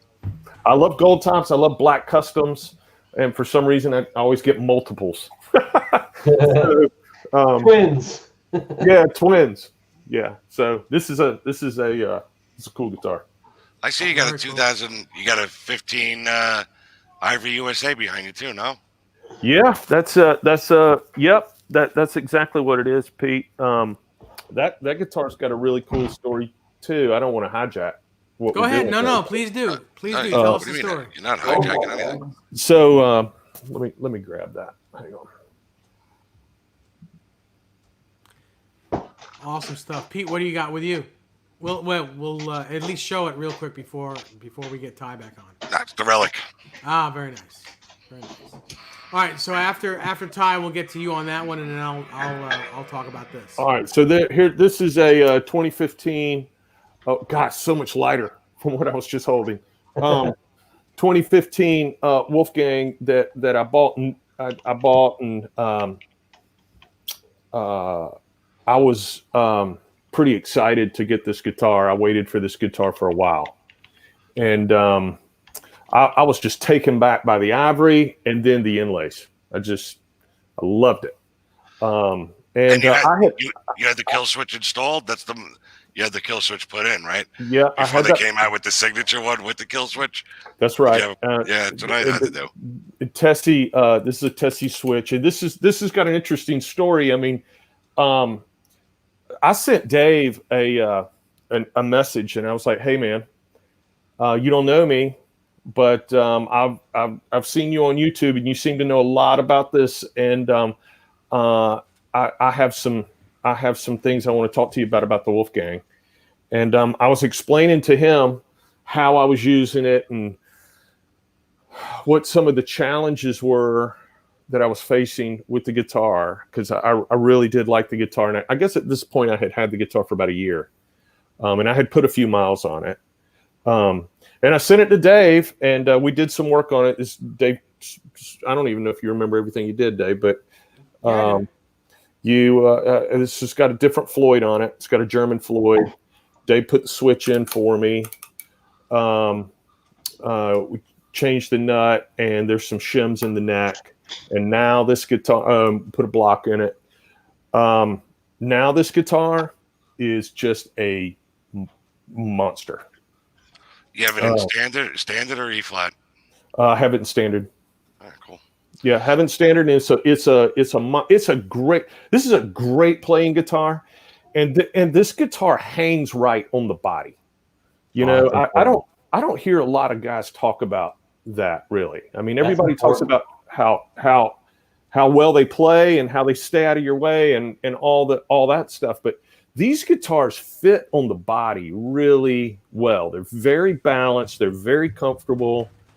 This is an impressive guitar, and I've had other EVH models. I mean, my EVH guitars go back to Ernie Ball, so I've had them all. And this one's my favorite. I mean, this one, and I've got other EVHs, but this one's my favorite. It's just ergonomically correct. They fit perfectly. You know, well, maybe on someone with a slim build like yourself, right? On someone with a bigger build like me, these things look like toys. You know, and that's why I only kept this one. I've sold everything but kept this one because it is what it is. But this guitar looks like a toy on me. But if you have a slim build or, you know, like an athletic build, that guitar ergonomically fits perfectly. I was struck by the first gig I went out and played with it. It was a top 40 gig, and I was just struck at how comfortable this thing was all night. Now I ride the Volume 2, Pete. I'm kind of old school that way. Yeah. And these guitars, I mean, are so much more versatile than they get credit for.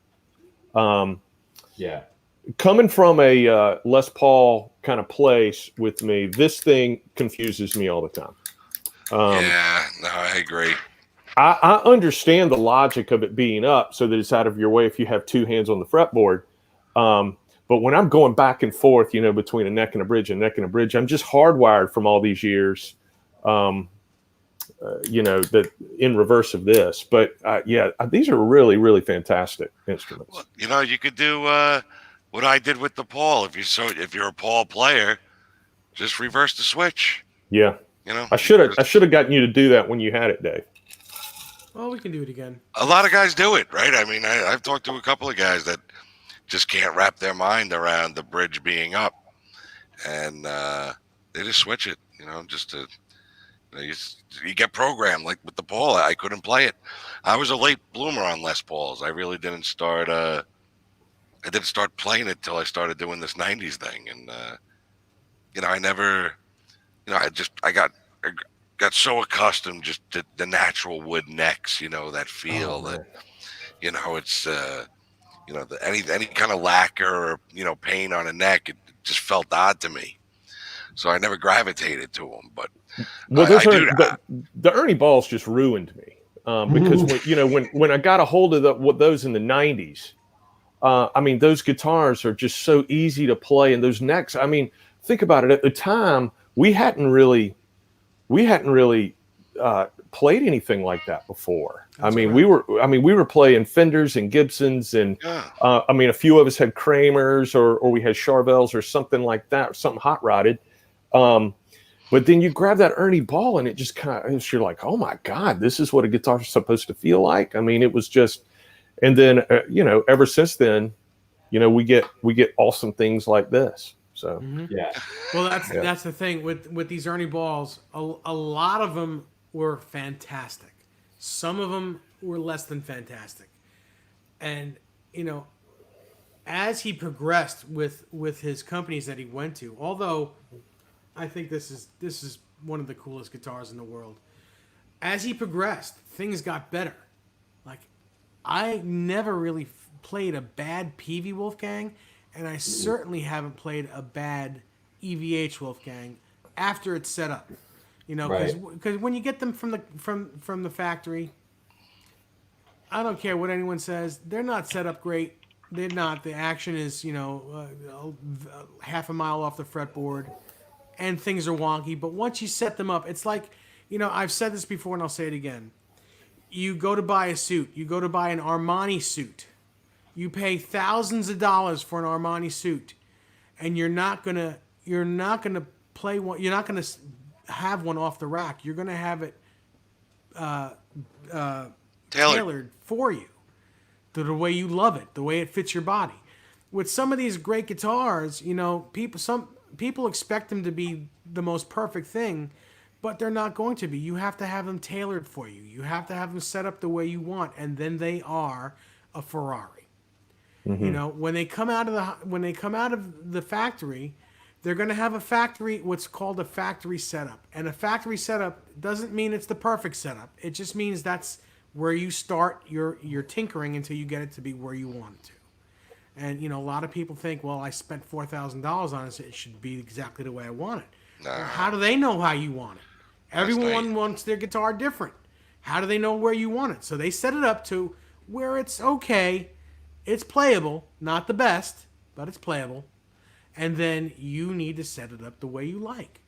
A lot of people don't understand that. And once you set up an EVH Wolfgang, it's a Ferrari of that style of guitar. I happen to get super lucky with this guitar. This guitar is exactly the way I set up all my guitars. It's got super low action. It stays in tune amazing. The bridge is set up flat on the body where it's not pitched anywhere. It sounds great. This is super light. It's got the best top on it. This is a white elephant. You don't see guitars like this all the time. But after you set up an EVH Wolfgang, it is probably going to be your best guitar because it's one of the best guitars on the planet. Personally, it's too small on me, and that's why I don't have any. I'm a Strat style guy. I love super Strats. I kept this because of what it is. That's all. Yeah, I mean, you make some really good points. I mean, of course, the way you set up a guitar is pretty special. And I will say this was the first guitar I owned that Dave set up for me. And it certainly wasn't the last, but it just started a trail between South Carolina and New York of me sending guitars to Dave. Yeah, well, that was the start of us becoming friends and now becoming partners on this show. It's just one guitar started it all. Ty, you need like a prop like this for like when Dave does his magic on it. First, here's a factory guitar coming in. Dave does his magic. Okay, now it plays like a Ferrari. Well, Tom, the thing that really always kills me on a guitar setup is this right here. Right. Like a hardtail. I can tweak a hardtail guitar and get it exactly the way I want to get it, or to where it feels really good but this always kind of frustrated me. Right. I agree. Whether it was like the Goto 510 that's on your Sir, because it's on my Sir back there, and or if it's a standard or it's a standard, vintage Fender trim or Floyd or whatever. For whatever reason, I don't connect with that to where I feel good about any kind of setup I do. The way I think about it is like I can get my way through it, but like me doing it versus Dave doing it is like someone who's like a kid in high school who's like decent playing Eruption versus like Eddie playing it on stage. But let Eddie play it on stage. But Dave is right. A good setup on a guitar just improves the overall performance of the guitar, whether you're talking about a top shelf instrument or a mid-level. I meant me setting it up as like a kid playing it at his amusement, like at his year-end show or whatever you guys call them. I don't know what you guys would call those, talent show. And Dave setting it up as like Eddie playing it on stage. Yeah, I'm not Thank you. with that. I appreciate that, and that goes a long way. I really appreciate that. Larry says Dave can set up a guitar great.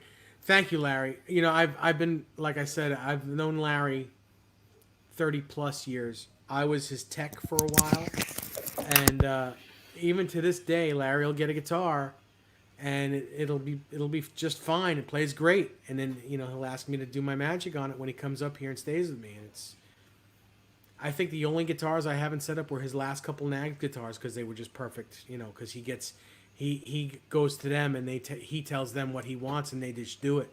But almost every Ibanez he's ever had, I've set up for him. One or two of his Nags guitars I set up for him. But guys like Larry who can send his guitar to anyone in the world. And To do Ty, it, and he decides to bring them to me, and that's to me that's just thank you. That means a lot to me. I appreciate that. sorry, I was gonna say, Ty, you can tell him I know you've sent Dave a bunch of guitars. Like, I don't think some people, or maybe even some guitar players, don't get the difference that someone really professionally setting it up can do. Like, I don't think they understand that in the same way that, like, when you hear a guitar player and you're like, oh yeah, he's just got that. Like you explained, I remember this a couple shows ago. I think it was when you had JD Simon on. You were saying, oh, the first guitar you had Dave set up, when you got it back, you were like, oh yeah, he's getting more of my guitars to set up. Yeah. Like, Definitely. you knew it wasn't like, oh wait, let me see. It was like, oh yeah, like immediately. Yeah, Well, and to tell you the truth, I was sending Dave guitars that should have been perfect when they got to me. Right. I mean, but I'm sending him professional high-end instruments that should have been. Yeah, that's just there's no should have about it. I mean, Dave's been working on my guitars for a long time now. I've learned a lot. I've actually learned to really keep these things. Listen, once you have them in the right place, as long as you take care of them, 9 out of 10 times they're going to stay in the right place. Maybe you have to tighten something here, tweak something there.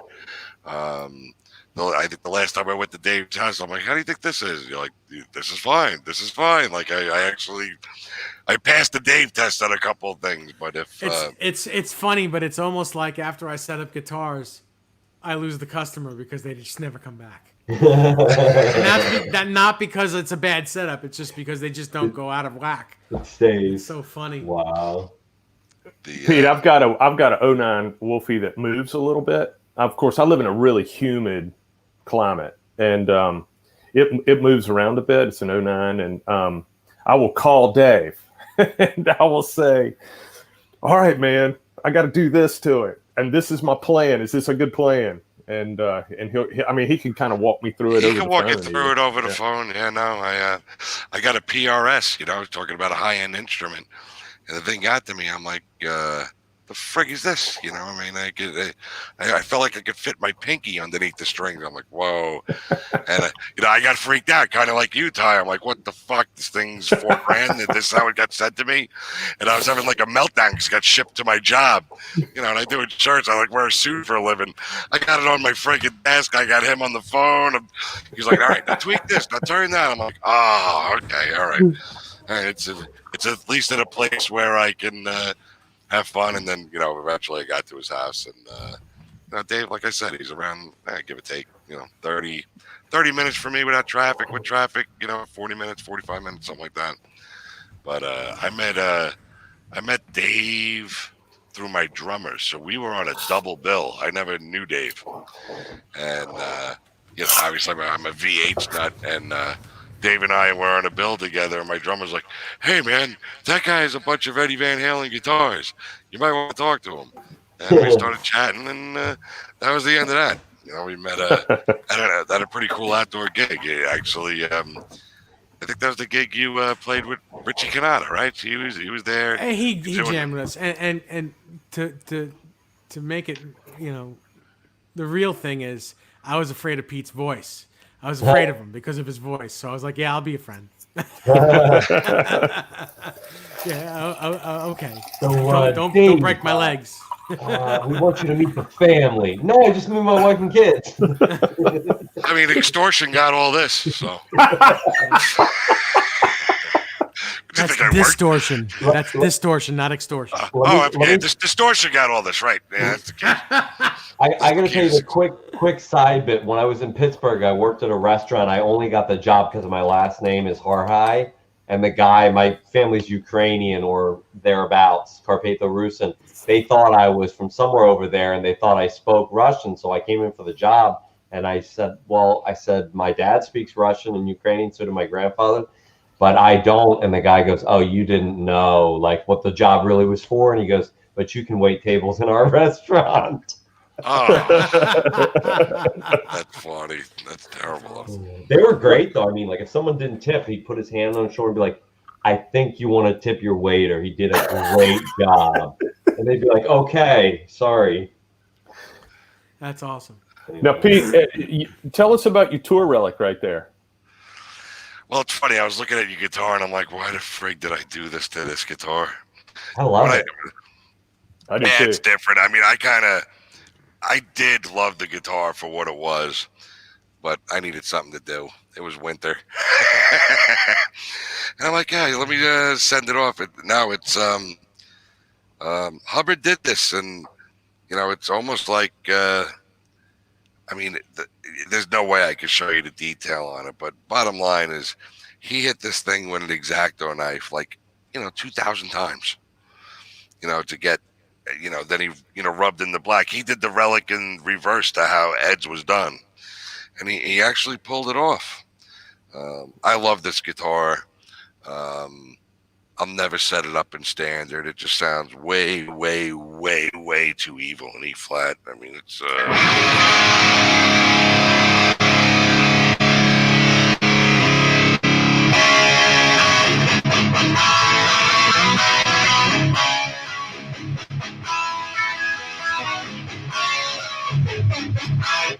just awesome.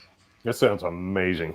Yeah, that's a great sounding guitar right there. And don't kid yourself. That guitar relic like that is awesome. It is awesome. And when Pete says that Chris hit it 2,000 times with an X-Acto knife, the amount of hours to relic that guitar is somewhere between 75 and 100 hours of relicing. It's a lot of work. So when people say, I don't want to spend $2,000 on a paint job and relicking, well, I'm sorry. That's actually cheap when you think of how many hours it takes to relic that thing. It's amazing, and it's amazing that he did it to a guitar that first of all is poly. It's polyurethane. It's hard to chip that paint off anyway, and he did it and made it look exactly like Eddie's guitar. It's awesome. It's sick. I mean, just the sustain. I could just strike a chord and it doesn't go away.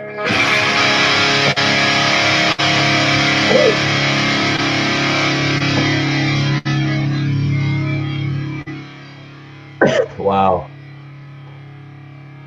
Doesn't feed back.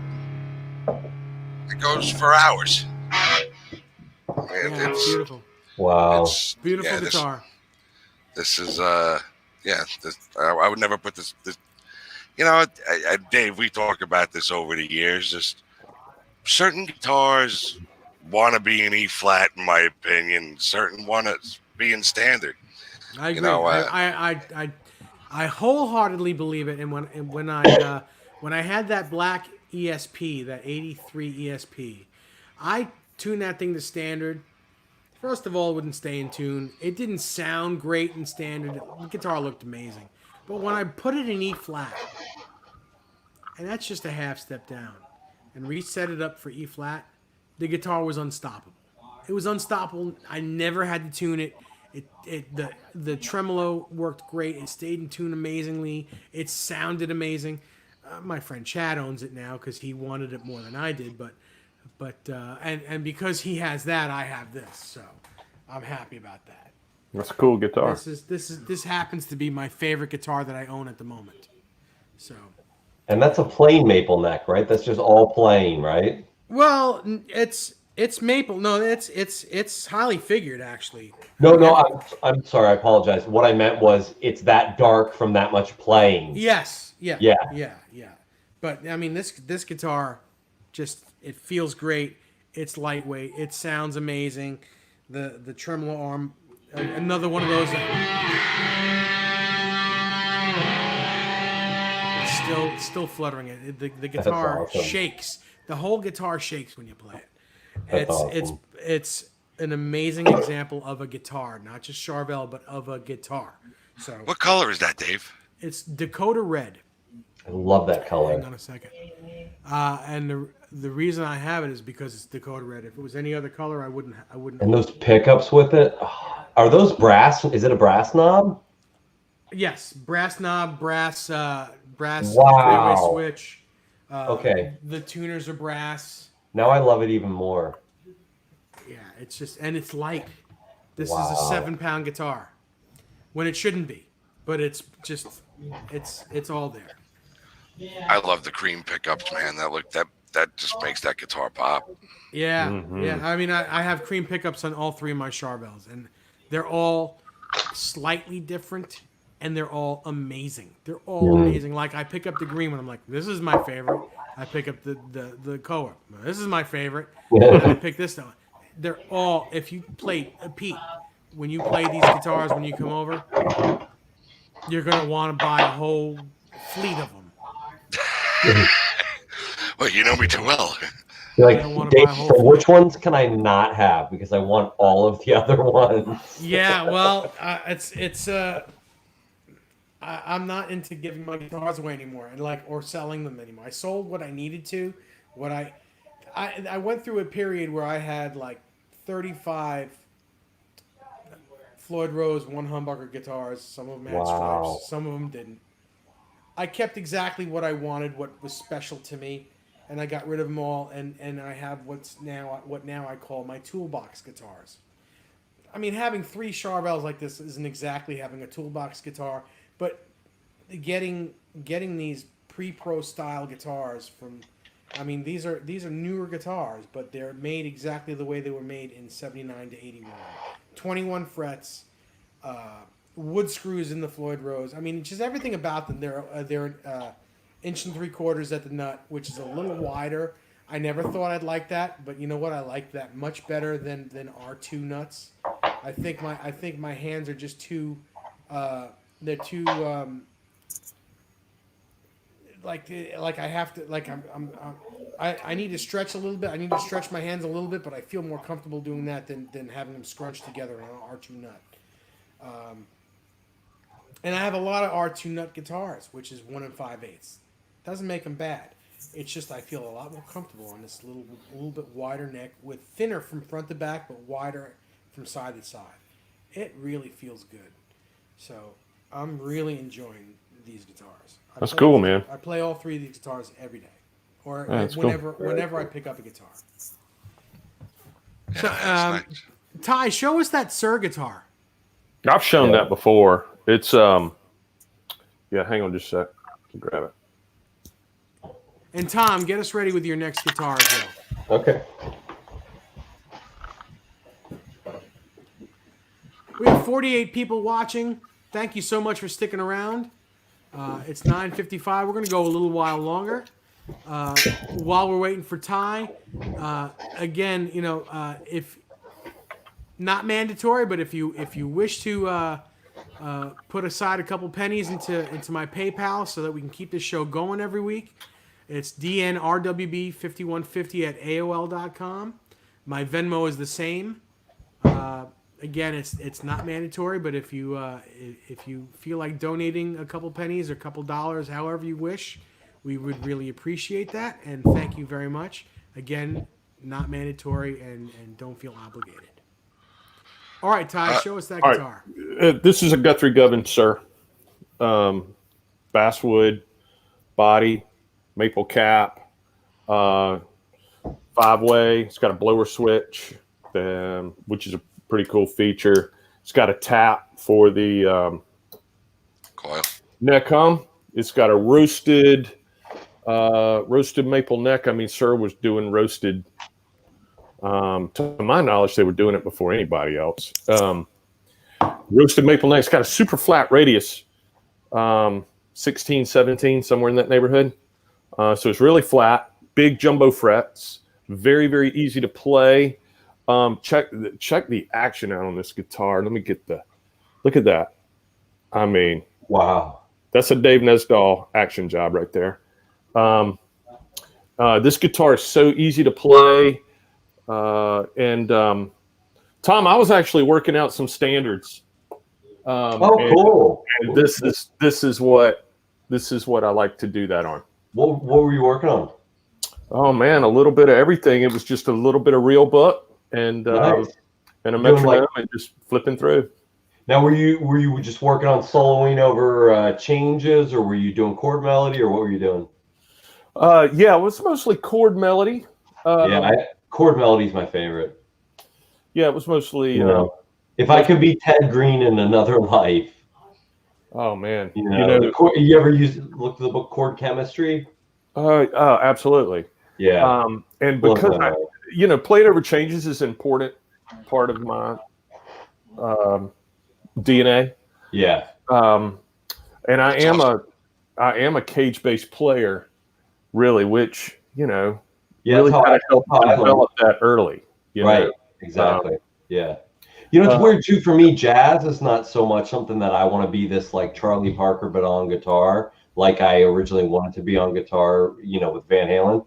For me, jazz is more of like it feels like my brain gets massaged when I play it. You're exactly right. It doesn't hit me the same. Like it's never. I'm never going to be listening to jazz going, yeah, right. But I'm going to be going, oh yeah, yeah. Well, the beauty of it for me is being able to comp with any type of musician in the room, right? And as a rock-based guitar player, we're very comfortable amongst our own, right? We get very uncomfortable when we're, it's amazing how many guitar players don't know how to play with a keyboard player or a piano player. And I'm sure you've heard it, but the old joke about how, all these guitar players are at a gig and then they say there's going to be a jazzy type tune and all of them except the guys that grew up playing guitar in gospel churches leave. Because those guys know how to play jazz. I mean, that's basically what they're playing for 4 hours every Sunday, Well, I love chord melody, and I love the concept of chromaticism. Yeah. As a whole, and some of our favorite players that we listen to, chromaticism is a big part of that style. Eddie Van Halen, Steve Lukather, Steve Morse. Yep. I'm a huge Steve Morse fan. Oh my gosh. One of my best friends in high school, who's a drummer, is the nephew of Van Remain. So at the time, he was playing drums in Steve Morse band. So every year when they'd come around, we'd go see him and go to dinner with him and stuff. And nicest, most humble guy. And I asked him an idiot question. I was 13 or 14. I was asking about the opening to Too Many Notes, or maybe it wasn't that one, because I wonder if that was even out yet. But it was some song, and he goes, yeah, it's just an A minor arpeggio run. And I felt so shut down. But he was like, no, let me explain it to you though. And he goes, so this is, you get your root, your 35th, and he's explaining it. And just that he was that humble, just to go, no, let me show you what I meant, and not be like, yeah, you dumb kid, you didn't get it. He actually stopped and explained it to me. Then I went, oh, okay, cool. Yeah. Well, he probably really appreciated your question because he probably knew that you didn't, he probably figured that you were, the beginning of a jazz head, so he wanted to explain it all to you. Yeah, no, I think you're right. Yeah. That's cool. Hey, Raz. Good to see you. Hey, Raz, how you doing? What's up, Laz? And what's up, Raz? We have Raz and Laz. Yeah. Matthew Stewart, thanks for the compliment, man. Yeah. Pete is an awesome guitar player, and I think when we do end this show tonight, I think we'll have Pete play us out a little bit. How about that? Pete, someone asked the question earlier, do you have a YouTube channel? Yeah, I think just under my name, Pete Carrucciu. I don't do anything with it. I have a band YouTube channel, but no, I don't do any shows with it. I'll post, I do stuff in YouTube, and then I'll post to my Facebook page, things like that. So I'm not heavily in YouTube. You do live feeds though on your Facebook page. Yeah, that I do. Yeah. And those are fun. Those everyone are fun to check watch. it out. He does it on the weekend. It's sometimes on a Saturday morning, sometimes on a Sunday morning. And he'll play a few songs, sometimes just one song, but you got to watch it. You just got to watch it. It's always good. And he sounds great. Always sounds great. Thanks, man. I appreciate it. It's all good. Yeah. All right, Tom, so show us the next guitar. So this is my Les Paul that's not a Les Paul. As you can see evidenced by the decal, this decal got somehow messed up, and now you can see the actual decal material through where it wore off. But the only thing that's actually real Gibson is it's actually a real Gibson fingerboard. and you can see it would have been from a 1972 40th anniversary reissue, but it's actually an ebony, so I don't even know if it would have been a Les Paul neck, but it fits, so that's what they used. So there's the top. This was actually a dark green, so I sanded this all down and restained it myself. But it's pretty old. I think I did this 15 years ago, so you can see. If you can see up in here, maybe you can, maybe you can't. It's starting to green. It's getting green into all the cracking in the paint. That's killer. And then the back is just, I haven't done anything. It just wore through only in that spot, but other than that, it's pretty good. A little belt buckle mark, never hurt anybody. Love it right there. And then this is an all old piece of mahogany, Honduran mahogany, one piece neck, and then reproduction tuners. I think I forget the actual tuner. It's like a modern one, but I think they were called Uncle Lou's. Oh yeah, Uncle Lou's tuners. Those are like what you put on old vintage, like 58, 59, 60 Les Pauls. Yeah. When your original tuners get the old mummy feet. Yeah, and the rest of the stuff is, I didn't get age ones of these because they wanted so much, but this was age stuff from like Montreux parts, I think, that they had already had on it, but I didn't change anything other than that. The pickups I did change. The pickups in this, because I don't know what they had in it. They weren't that great, but these are a set of Jim Rolfe 58 Pretenders. Mm-hmm. So they don't come up. I haven't seen them up for sale recently that much. So I paid I think I paid $400 or $500 for the set, but they sound phenomenal. I mean, they just, nail that kind of, PAF thing without paying 10 grand for the two. Right. A64 T-Bird asks, Dave, does keeping your guitar in a case cause fret wear? Do we need to put fret guards on? No, the only reason you'd want to maybe put a fret guard on is if you drop the guitar in its case on its face and the strings happen to cut into the frets. But it won't cause fret wear normally. No, not at all.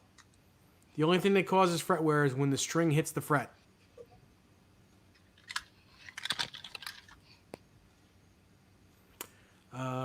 There's Pete. Sorry, I had to go to the little boy's room. That's okay. So is any other part of your gear, Pete, that you want to show us before we say goodnight? Nah. What you see is what you get. I mean, if anyone wants to do a rundown, I'll do it. But there's too much to talk about. What do you think is the integral part of your gear, something that you cannot live without, something that has to go on every gig, every time you play, something that you absolutely need to have? I need a tube head. I'll never DI anywhere. I'll never. I need tone. You just can't find that in solid state DI. I'll always bring out my head. My pedal board's my pedal board. Mm-hmm. It's got a lot of crap in it, but it all has a purpose. Yeah, absolutely. Well, when you're playing in a cover band, you have to cover all the bases. Yeah, I mean, I pretty much hit them all. I mean, it's a little tricky matching, trying to get similar tones to what I'm doing. But believe it or not, I achieve most of that with a volume knob right here on the guitar. Mm-hmm. If I playing something that doesn't have gain, I'm not touching my amp. I'm just backing my volume off a touch. And it's funny because a lot of people always say, how do you just, you make it sound like, first of all, you got to know how to play the song and, attack, everything goes with it. You know what I mean? And, if you have good tone, you can bend it, it's gain or not gain, right? Unless you're doing, unless you're doing, you Steve Howe, then that's, it's a whole different, ball game, but straight up rock and roll, it's kind of easy to mimic, if you know what you're doing, just managing gain stages. That's all. Yeah. So yeah, that's I've shrunk the rig down. It sucks because I got tired of bringing out the 100-watt and a 4x12. It's just too much. I mean, thankfully, I'm playing places that I get away with it. Just too much, So I bought the 50-watt with the 2x12, and I was ready to roll this out this year. This is going to be the year I was going to play with this rig, and we all know where this year went. It's a bunch of gigs that went downhill. Thanks, Ben. So Ben shared my Facebook link to the Franks and Beans page. So I appreciate that, dude. Thank you. Good night, Thomas. Night, Pete, Thomas. what wireless unit are you using? I'm using the X5. Okay. This little thing is it's incredible. Now, who makes that? Is that Line 6? No. X5 is the name of the company. Oh, X5 is the name of the company. Oh, okay. So I used to use the Line 6 G30. Yeah. That's a real reliable unit. Yeah. But the functionality of just this little peg, just take it out, go to the next guitar, nothing on you. It's stable. I've never had any interference with it whatsoever. From what I understand, though, it doesn't work well with an active pickup. Little caveat if anyone wanted it, and it's reasonable. I think it was like $120, $140. It was it works, and it holds a charge. And the nice part is they're chargeable, no batteries, and a charge lasts 5 hours. That's amazing. So charge it up before a gig, and you're done. Get two of those two of those transmitters, and if one goes during a gig, just plug another one in. Yeah, I mean, I always I have another set, so I always bring two of everything. I'm paranoid by nature. I feel like if something's gonna go wrong, it's just gonna go wrong. So with everything, I mean, I don't know. You could see, well, you barely could see it. Like on my board, I actually have an interface where everything. I don't know. Can you see it on there? Yeah, barely. So right here, if you could see all these wires going in. So literally, this is my EVH, this is my Synergy, my effects loop, and amp. So again, getting back to paranoia, I don't ever have to touch a pedal in my board. It's the snake into 5 inputs, and I'm good to go. Because you lift it up, take this out. If you're doing that gig after gig after gig, a jack goes, a chord goes, and it's that kind of shit. It's that kind of stuff that drives me crazy. So I try to do the best I can to manage failure. I mean, when you tech yourself, I mean, listen, I have friends that help me out. Craig comes to my gigs every so often, and to keep the stuff going. And I have a lot of guitar changes. I just reach out. Craig's giving me a guitar, in tune, and it's kind of cool. He makes me feel like a rock star at some gigs, But nice. I don't have that. Yeah, it's you are a rock star, Pete. I just like to have fun. You know how it goes. Yeah. And I'm a perfectionist, so I try to nail it. I take it seriously. I mean, I'm not bent, but I want to sound good. I got good bandmates, and they all. I've been playing with my drummer since junior high. My bass player since high school. Nice. That's a good thing. Wow. We grew up. Renus Pingle has joined. Hey, Renus. Hey, Renus. Nice of you to join us. We're just about to end, so if you want to watch the show, just go to the beginning when we're done. Nice to see you. So, Pete, when you built your snake, I mean, is it 25-foot snake, 50-foot snake? What'd you do? 25-foot, all Megami. Just spare no expense. I got the on Reverb. This guy was selling the mesh kit. That you put everything in it nice. The wrap, take it. So I did all that. And it's great. It's plug and go. I mean, if you didn't know how to hook up a rig, I mean, I have everything labeled. It's okay. It's quick in, quick out, right? Yep. I'm literally just pop, roll it up, put the cover on, take. I'm out of here. It's probably the longest thing is putting guitars in cases, and I even figured that out. I got a couple of double gig bags, just really quick, bang, zip it up, and it's fun. I miss playing out. Me too. I miss seeing people. It's so funny because we play, give or take 30, 33 songs a night, something like that. You know, so when you're putting together a set list, I always try to tailor set to people who are now starting to feel good. You know, like you try to think of songs that you know everyone's gonna sing to, and it's so funny. Like usually do a set, and tops. We take 10 minutes. We don't like to, leave that long because then they get cold and just it's like starting all over again. But at the same time, I'm not going 3 hours and 20 minutes straight. I just, I just can't do it. I got to take a breather, take a piss, have a beer, and then I'm still warm and it feels good, and it's nice. It's always nice when you look at the crowd, you see people dancing, you see people singing the stuff.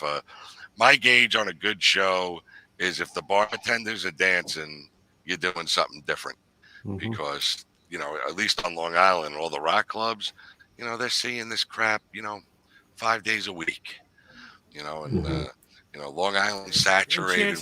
Chances are they're playing the same songs 5 nights a week.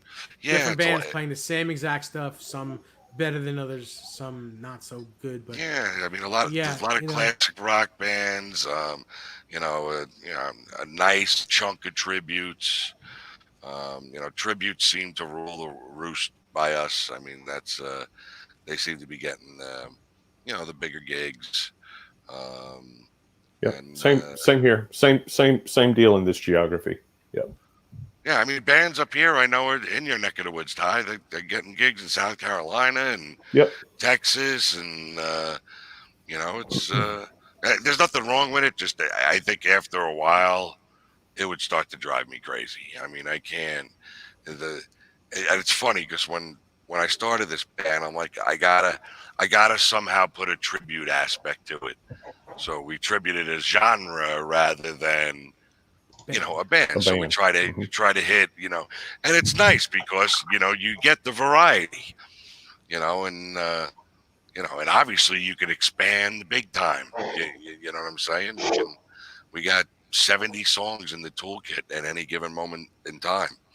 So some one-hit wonders, like a lot of the time, we had a guy around my age, maybe a couple of years younger, and we played a show, and him and his wife were there, and he's like, "You just played the soundtrack of courting my wife." Like just that era, you hear all those songs, and we'll hit you with one where you're like, "Holy crap, I remember that one. Oh, what is this? Oh, I remember that." So, we try to keep it as fresh as possible. I mean, when I first started, we were so Stone Temple Pilot, Alice in Chains, top heavy. And then we're like, we got to get out of this box. What else? It's funny. I go on Sirius. I listen to Lithium, the 90s station, and I'm like, I remember this. I'll make a quick note. When it gets to, like every band does it. When you sit down and you're gonna have, like, at least up here, I try not to go out in the winter because it's just too damn cold. That's the time where everyone just takes a break. Let's all come to the table with 4 or 5 tunes. Let's narrow it down. Let's learn them, and then. We get together, and each year we're cycling. When you come see us, you're always going to see something new from gig to gig. There's always going to be a new tune, or it gets too stale. I can't play the same 20, all the time. I can't do it. It's not fun. For me at least, but there's guys that go out there and do it for a living. I mean, what are you going to do? I mean, I mean, there's a difference between going to snag some money and, doing it for, part-time money, and the difference of going out and kind of doing it for yourself, That's right. So, it's, Pete, I have a question for you. You said you have to have 2 of everything, which I agree with. Do you have 2 Camaro SSs? It's funny you say that. No. Just the one, and it's not an SS. SS is that's a Barbie car. Oh, sorry. You have the true Camaro muscle car. Supercharged ZL1, baby. Wow. It's all. You guys, if you guys that love guitars and cars, if you love Pete's guitars, if you would see his Camaro that he only brings out on the weekends, it's a sight to see. It's incredible. The car is incredible. It scares the shit out of me. but it's fun. I could pass a lot of things. So is that, you said ZR1, is that anything similar to the Corvette engine, or is it just a different? No, ZL1. So the ZL1. ZR1, okay. Yeah, the ZL1 is just a supercharged midsize V8. You know, about 520 horsepower to the wheel. Okay. You know, it's got some balls. It's a comfortable car too. You need to get it down there so we can see it. What's that? You need to get it down in the basement so we can see it. Yeah, sure. Let me drive it in. You know, I could Take probably the roof fit it off and have it craned down there. So, either of you gentlemen have new gear in your sights? I mean, what's the next piece of gear you're looking for? Oh God! You know, I can't believe you just stumped me. I hit an impasse. It's just, you know, I don't know how much further I can go. I don't know how much further yeah, it's just how much further am I going to add? Probably nothing. I would probably have to jettison some stuff before I think of new stuff. I gauge it all on the board factor, and if I still come down here and it gets my goat, I don't need to do anything. You know, I have enough guitars that do the things I want them to do, although I know Dave's saying I'm going to play that thing and want it. But as I get older, I've got a little bit more discipline. And he certainly has more discipline than I do. Yeah, and he's younger than I am. Yeah, it's, you know, it's...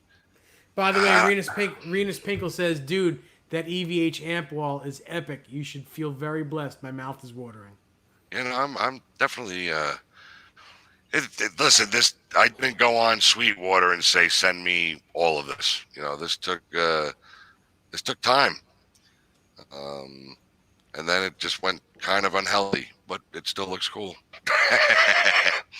You know, if Dave's been in this room, it's deceptive. I mean, I've played through that rig, and now I can't have children. It's I got a lot of stuff in a real tight space, but it still works. It's amazing. It's that going in that room is like coming into this room guitar wise. You go into that room and you play through his rig with any one of his guitars, or if you choose to bring your own guitar, you never want to leave it. You never want to leave, or you want to leave because your ears are bleeding. It's one or the other, but it's amazing sounding. It's amazing. And Pete is the most incredible host. Him and his wife, when you get invited to their house, they are the most incredible hosts, and they make you feel like it's your house. It's incredible. Well, thank you, Dave. You're welcome. And that's not just lip service. I've seen it with my 2 eyes. Just seen it. Good night, Crazy Cook. Good night, Crazy Cook. See you next week. All right, Tom, you have anything else to show us? I can show you one more if you want. Sure. Yeah. 1 second. What I got here that I didn't pull out.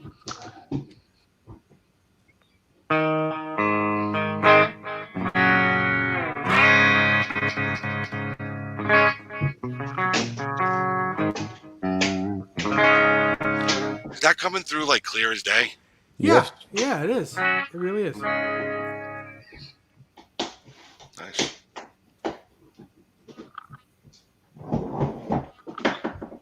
What, you got a double neck? I don't know. I just heard like 56 latches. No, I think he shut one I'm first. trying to find it. The cases all look the same. Oh, you know what? It's over here. Hold on.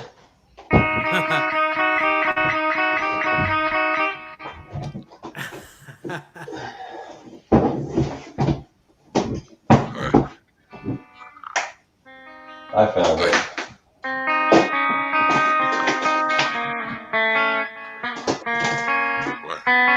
I'm glad you didn't play that right, because how does it go? We're gonna get dinged for so many things.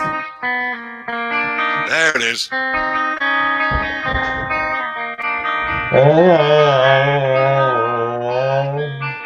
You don't want that being played, right? Well, We're gonna get dinged anyway, eventually. Luckily, it's at the end of the show. What do you mean dinged? YouTube puts they let you know flag you on they copyright. flag the video on copyright infringement, and they could take the video off, and I could lose my YouTube channel. So try not to play too much stuff. Even if it's even copyrighted. you're loosely playing it, like what did you have to be playing it against? Well, a you track? played no. If they can figure out what it is, you can get dinged on it. But it's okay. It's at the end of the show, and you played some bad notes in it, so it doesn't really matter.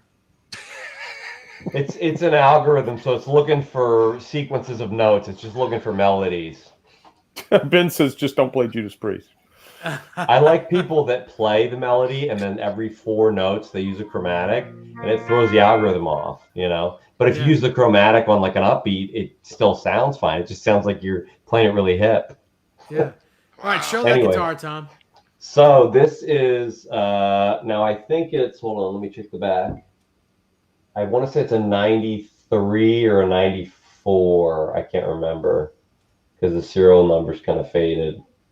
But it's a Les Paul Studio. Mm-hmm. This is the actual guitar. I got this. My parents bought it for me for my birthday in high school.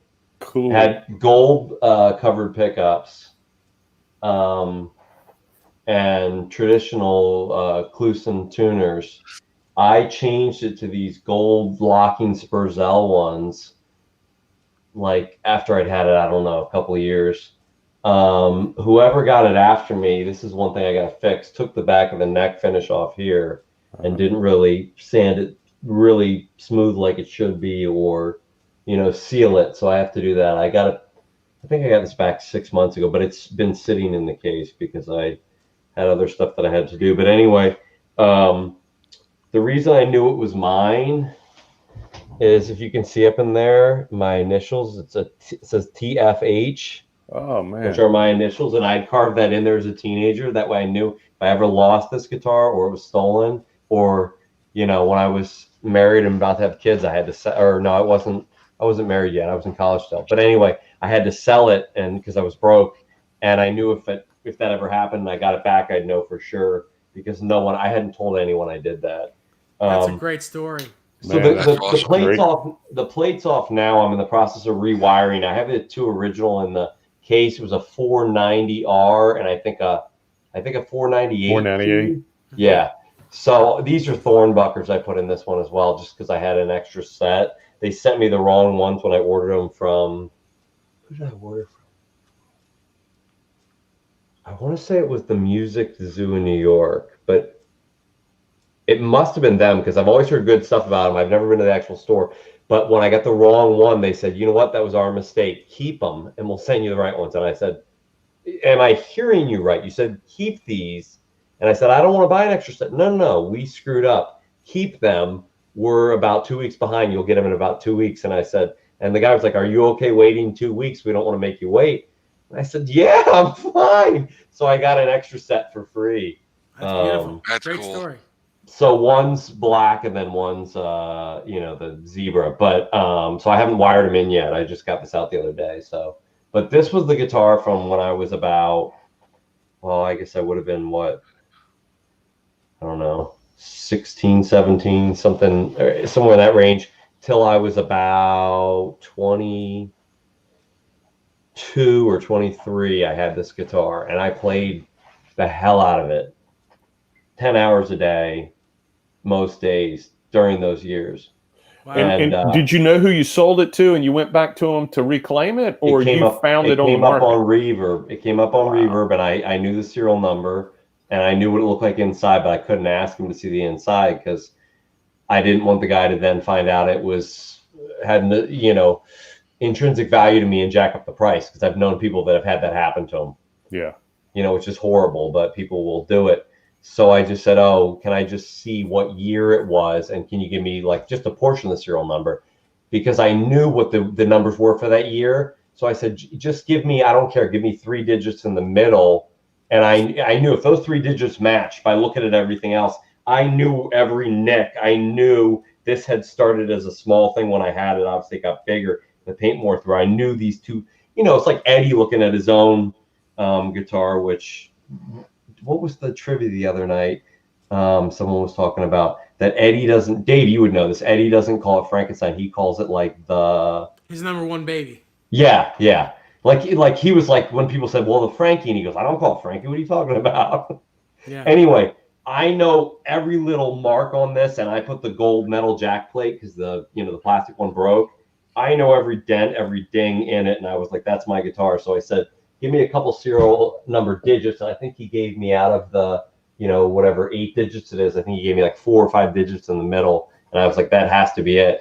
So I was about to go buy it. I had told my buddy I was excited about this, and my buddy works in the cannabis industry and makes a lot more money than me. And he just clicked buy it now right then, not thinking like I was actually going to try and buy it. And I actually had sold something and was about to buy it. I was like, you got to be kidding me. Like the guitar you said, Dave, that you had lost originally on that auction. I mean, I was probably within, not as close as yours, but within maybe 30 minutes or an hour of him buying it. I was heartbroken. So I go to his house, and we know each other well and stuff. And he goes, "Check out what I got." I was like, "You son of a bitch." Sorry. I was like, "You jerk, you bought this." And he goes, No, just sit down and play it. I'll let you borrow it for a while. So I sit down playing it, and it's just like it fit like a glove. That's cool. And he goes, "It's yours, man." And I just started crying. I was like, I was shaking. I was like, "No." And he goes, "I bought it for you, brother." And I'm going like this. I'm sitting there going, like literally like, and I was like, "Whoa!" And I'm like, and he's like, "It's for you, man." He goes, "I'm not going to keep your guitar." And I was like, "Do you want the money for it?" He goes, "No, man, it's a gift, And, That's man, that is awesome. Yeah. That story just made the whole show. That's awesome. That's absolutely beautiful. So this one's never, this, as long as I'm on this planet, this will be with me. Cool. And it should be. Very nice. What do you guys think? Want to keep going? What do you want to do? Ty? I'm having a great time. I am too. I'm good. I want to pop out for a second, use the restroom, but okay. I'll be right back. Sounds good.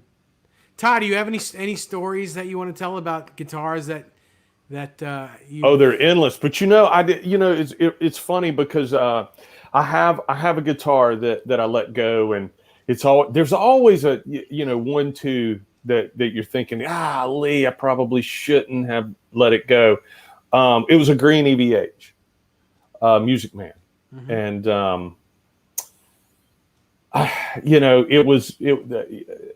it was just during a time where that guitar didn't see any daylight, and it's a great guitar, and so it was many years ago I let that guitar go, and I don't know, 6-7 years ago it came up for sale on eBay. And I knew it was mine. It was yours. It was mine. I knew it was mine. That Pete, remember those old Dave, you probably remember these too, these string clippers, and they had they were built like a Y, and then on the one end it had like a winding key on one end. Yeah. And remember how hard they were to. You remember if you didn't keep them, lubricated, Well, anyway, I was changing strings one time on the B string, which was on the lower part of the headstock, of course, and I nicked the edge of the headstock, taking some green paint out of the edge. And as soon as I saw the headstock, I was like, "Yep, I know that mark right there." And the guy had put a little more age on the back of it than when I had let it go. And I looked at his location, and it was definitely not the person that I had sold it to. So I had no idea how many owners before. But I'm also pretty thorough about recording serial numbers to everything that I own. And he had a photo of the back and the serial number on the plate. And I just went and found my record and opened it up, read the serial number off, and sure enough, that was it. And we kept going back and forth. The mistake I made is I didn't just buy it now. I started doing that best offer thing back and forth, and while we were doing that song and dance, somebody stepped in and bought the guitar. And so I lost it again. So when Tom was just telling that story, you know, that's one that I would like to have back. I had a purple EVH too that really faded out. We were talking about faded guitars. It really faded out to almost a gray. It really lost its pigment. And I let that go.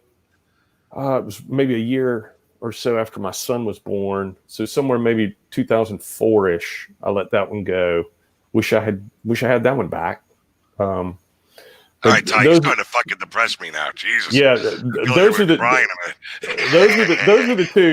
two I wish I could find again. You know, I've got some like that too. My 1960 Strat. I had an all original 1960 Strat Sunburst. It was one of the early two-tone Sunburst. It wasn't a three-tone. It was two-tone. And rosewood fretboard. Yeah, Brazilian rosewood. I refretted it. It was the best Strat I had ever played. And back then, I didn't have insurance, medical insurance. So I was in the hospital. Guess what had to go to pay for my medical? I wish I had that back. I sold it for like $15,000, but it was, man. And the guy what about you, Pete? Have you ever gotten rid of something you wish you had it back? Absolutely not. Nope.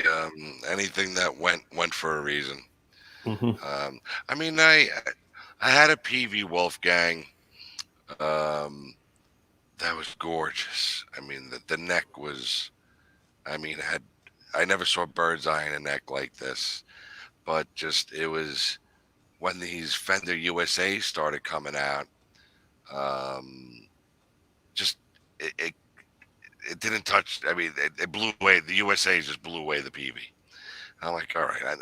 I kind of fell out of love with it, and I actually I traded it with Dave. Dave took the PV. I got a USA Stealth out of it with Dave, and not that I wanted it back, but it was a really pretty guitar. It was just a deep blue, right? Remember that thing, Dave? Do you remember what that neck looked like? I do, and I remember. I know that guitar has gone through 3 other owners. It got chopped up every which way but loose. A neck went off and went this guy.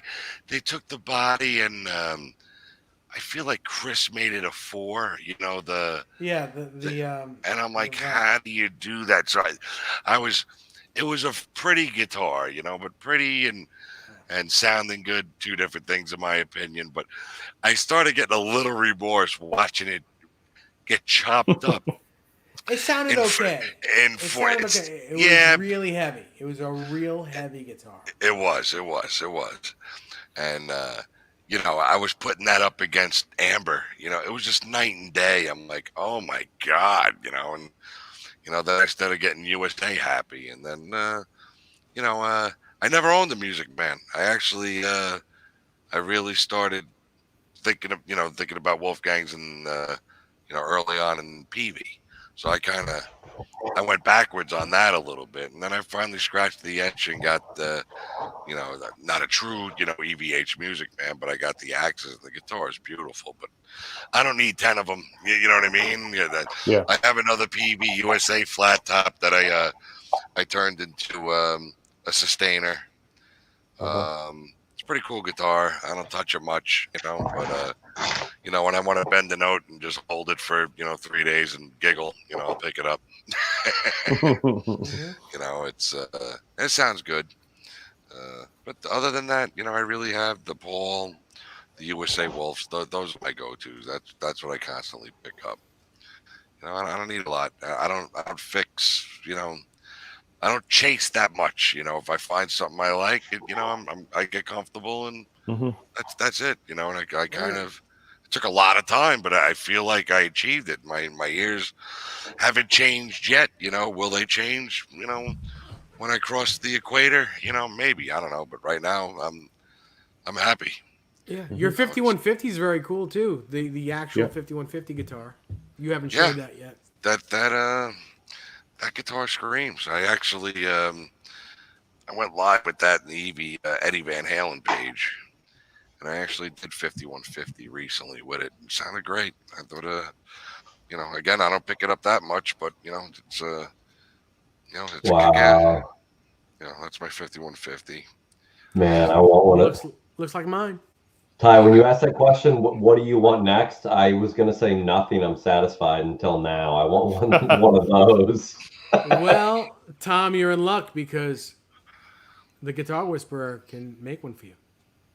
I got to wait till I start the working. Guitar Whisperer. They've had me off with zero pay for 2 months now, but I can't claim unemployment because I'm a school employee, but I'm only a 10-month employee, so I can't legally file unemployment. And I used to work for their summer school program. Well, because of the current situation, let's just say they canceled that summer school thing. So I won't be making any purchases till probably October, November. No rush. If you want one, we'll always be happy to make one for you. I definitely will be calling you when I have the money together, though. Sounds good. I love that guitar, though. Oh, it's just so. Wow, we went 2 hours and 31 minutes strong. Look at us. Yeah. Look at us. Yeah. It doesn't even seem that long. It Still seems like going. it's flying by. Yeah. How are you guys doing? You guys up for more, or you want to? I lost the feeling in my ass about 30 minutes ago, but I'm okay. It's up to you guys. I'm good. I just had to. I apologize. I'm eating here. I'm hypoglycemic, so I had to eat something. I got I had little candies, and then I have these. Have you ever had these? They're kind of like a vegan food. I'm not a vegan, but I have a lot of allergies, so it helps to just buy the vegan stuff. But they're actually bada bing, bada boom. Fava beans, but they have sriracha on them, so they don't taste like fava beans. They taste like little nuggets of sriracha, if you like sriracha. Nice. But they're good. NEZ says sponsored by Bada Bean, Bada Boom. Bada bing, bada boom. But I love the name, Bada Bean. I know. I like the name too. Yeah. But they're high in protein too, though. Good snack. Oh, I got something to say after this. That's funny. Hey, listen, all you guys in the chat, listen, this is going to be part of our regular rotation of content and subject matter. And if any of you are interested in coming on with us and sharing in this type of conversation, please hit Dave and or I with a message on Facebook or email or whatever, and let us know, and we'll start planning the next one as early as a couple of weeks as to when we're going to do this type of thing again. So if any of you are interested, let us know. Yeah, please do. Exactly what Ty said. Ben's cracking me up in the chat, man. He's funny. I saw that. Forget about it. Oh, hey. There's actually a sign when you either leaving Brooklyn or when you entering Brooklyn. A big green sign on the highway that says "Forget about Verrazano Bridge." Right on the. Oh, that's it. Right on the Belt Parkway. Right. You are now leaving New York. Forgot about it. There is only one New York. That's for sure. That's right. Ben, thanks for the plugs, man. I like the Franks and Beans plugs. Thank you. Very nice. I love that name. Oh, we got to thank Ben Coombs for being our moderator. Always. He does an amazing job. Thanks, Ben. He never misses. I mean, even on his birthday, he came late, but he came. It was really nice. And, it's always nice to come. Thank you very much, Ben Coombs. Yeah. Exactly. What have you said? What he said? So I think we're good. I think on that note, I think we're gonna have Pete play us out a bit, and we're gonna say goodnight to everybody. Tom, Pete, thank you so much. Thank you very much. Dwight, we're very sorry that you couldn't be with us, but we'll work on it and we'll get you on next. Yes, Dwight. We'll figure it all out and get you on here. I just wanted to say thank you very much, Dave and Ty, and just for inviting us on and having us on, on your show, and I really appreciate it. And I've had a blast, had a great time. So yeah, we did too. Absolutely. Yeah, absolutely. It's always a fun time. Yes. Honored. It's always a good time. I mean, listen, Dave and I are friends. We see each other, you know. So, but you know, it was nice to get to know you and Ty, and definitely you nice know, to get to know you as well. it's this is what it's all about, right? It's a community. You know, music unites us all, so to speak. Amen. And 100%. and support. You know, I mean, it's funny. I get texts from guys from France and Ireland, like, how do you wire your pedal board, and what's going through the loop, and what's going in the front, and I get a charge out of it. Here, this is what you do. Try this, and you know, I had someone look at a live video once, like, you inspired me. I bought a whole new rig, and I'm like, oh Jesus, you know, I didn't mean to do that. you know, and I'm like, you know, it's. I like it. I don't know how to react to it, but again, when you can charge somebody up and you know give someone the bug, or someone gives me the bug, someone gives you the bug, there's always someone like, wow, you know, that made me rethink that. You know, it's I don't know, it's awesome. Well, you know, to tell you the truth, Pete, that you know, when Ty and I were thinking about doing a show like this, we said if we couldn't inspire people to play or to get something that inspires them to play, we weren't going to do it.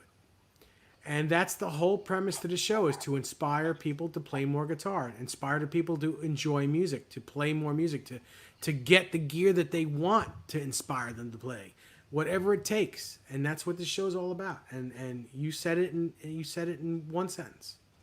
Yep.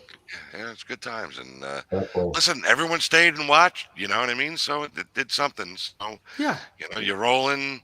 You know, the new people like that, the people in the chat, they got things to show. It's, you know, it's a great idea that you guys are looking to do that, because, you know, you get to know them a little bit. You get to know people a little bit more, and, you know, be like, wow, I never knew that guy might have had one of those, or, you know, someone's always going to wow you, right? You know, I mean, you would think someone's be like, holy crap, I can't believe you have that. And wow, you know, listen, you know, life's too short. You gotta, if you love it, you know, stay in it. You guys doing a good job. Ain't kidding. So, that's right. You ain't kidding. It's all good stuff. Absolutely. That's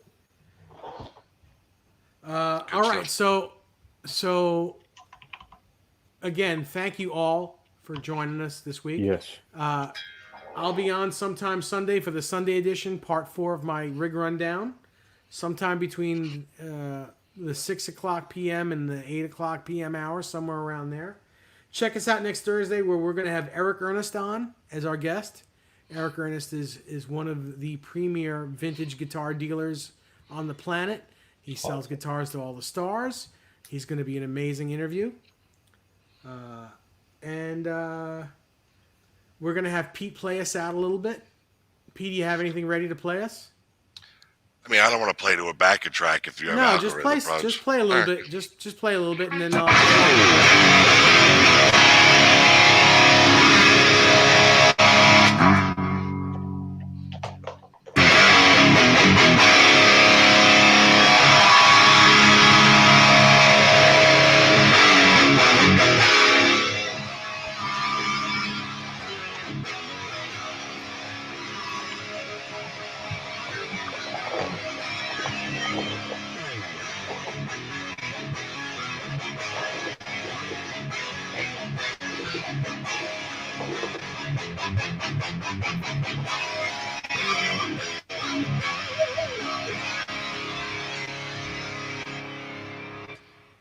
That's it. All right, guys. Both of you guys hang out with us and until after the show. We'll say goodbye off the air. Absolutely. And everyone, good night. Todd, good night. Thank you so much. See you next week. Later. Good night. Thank you, everybody.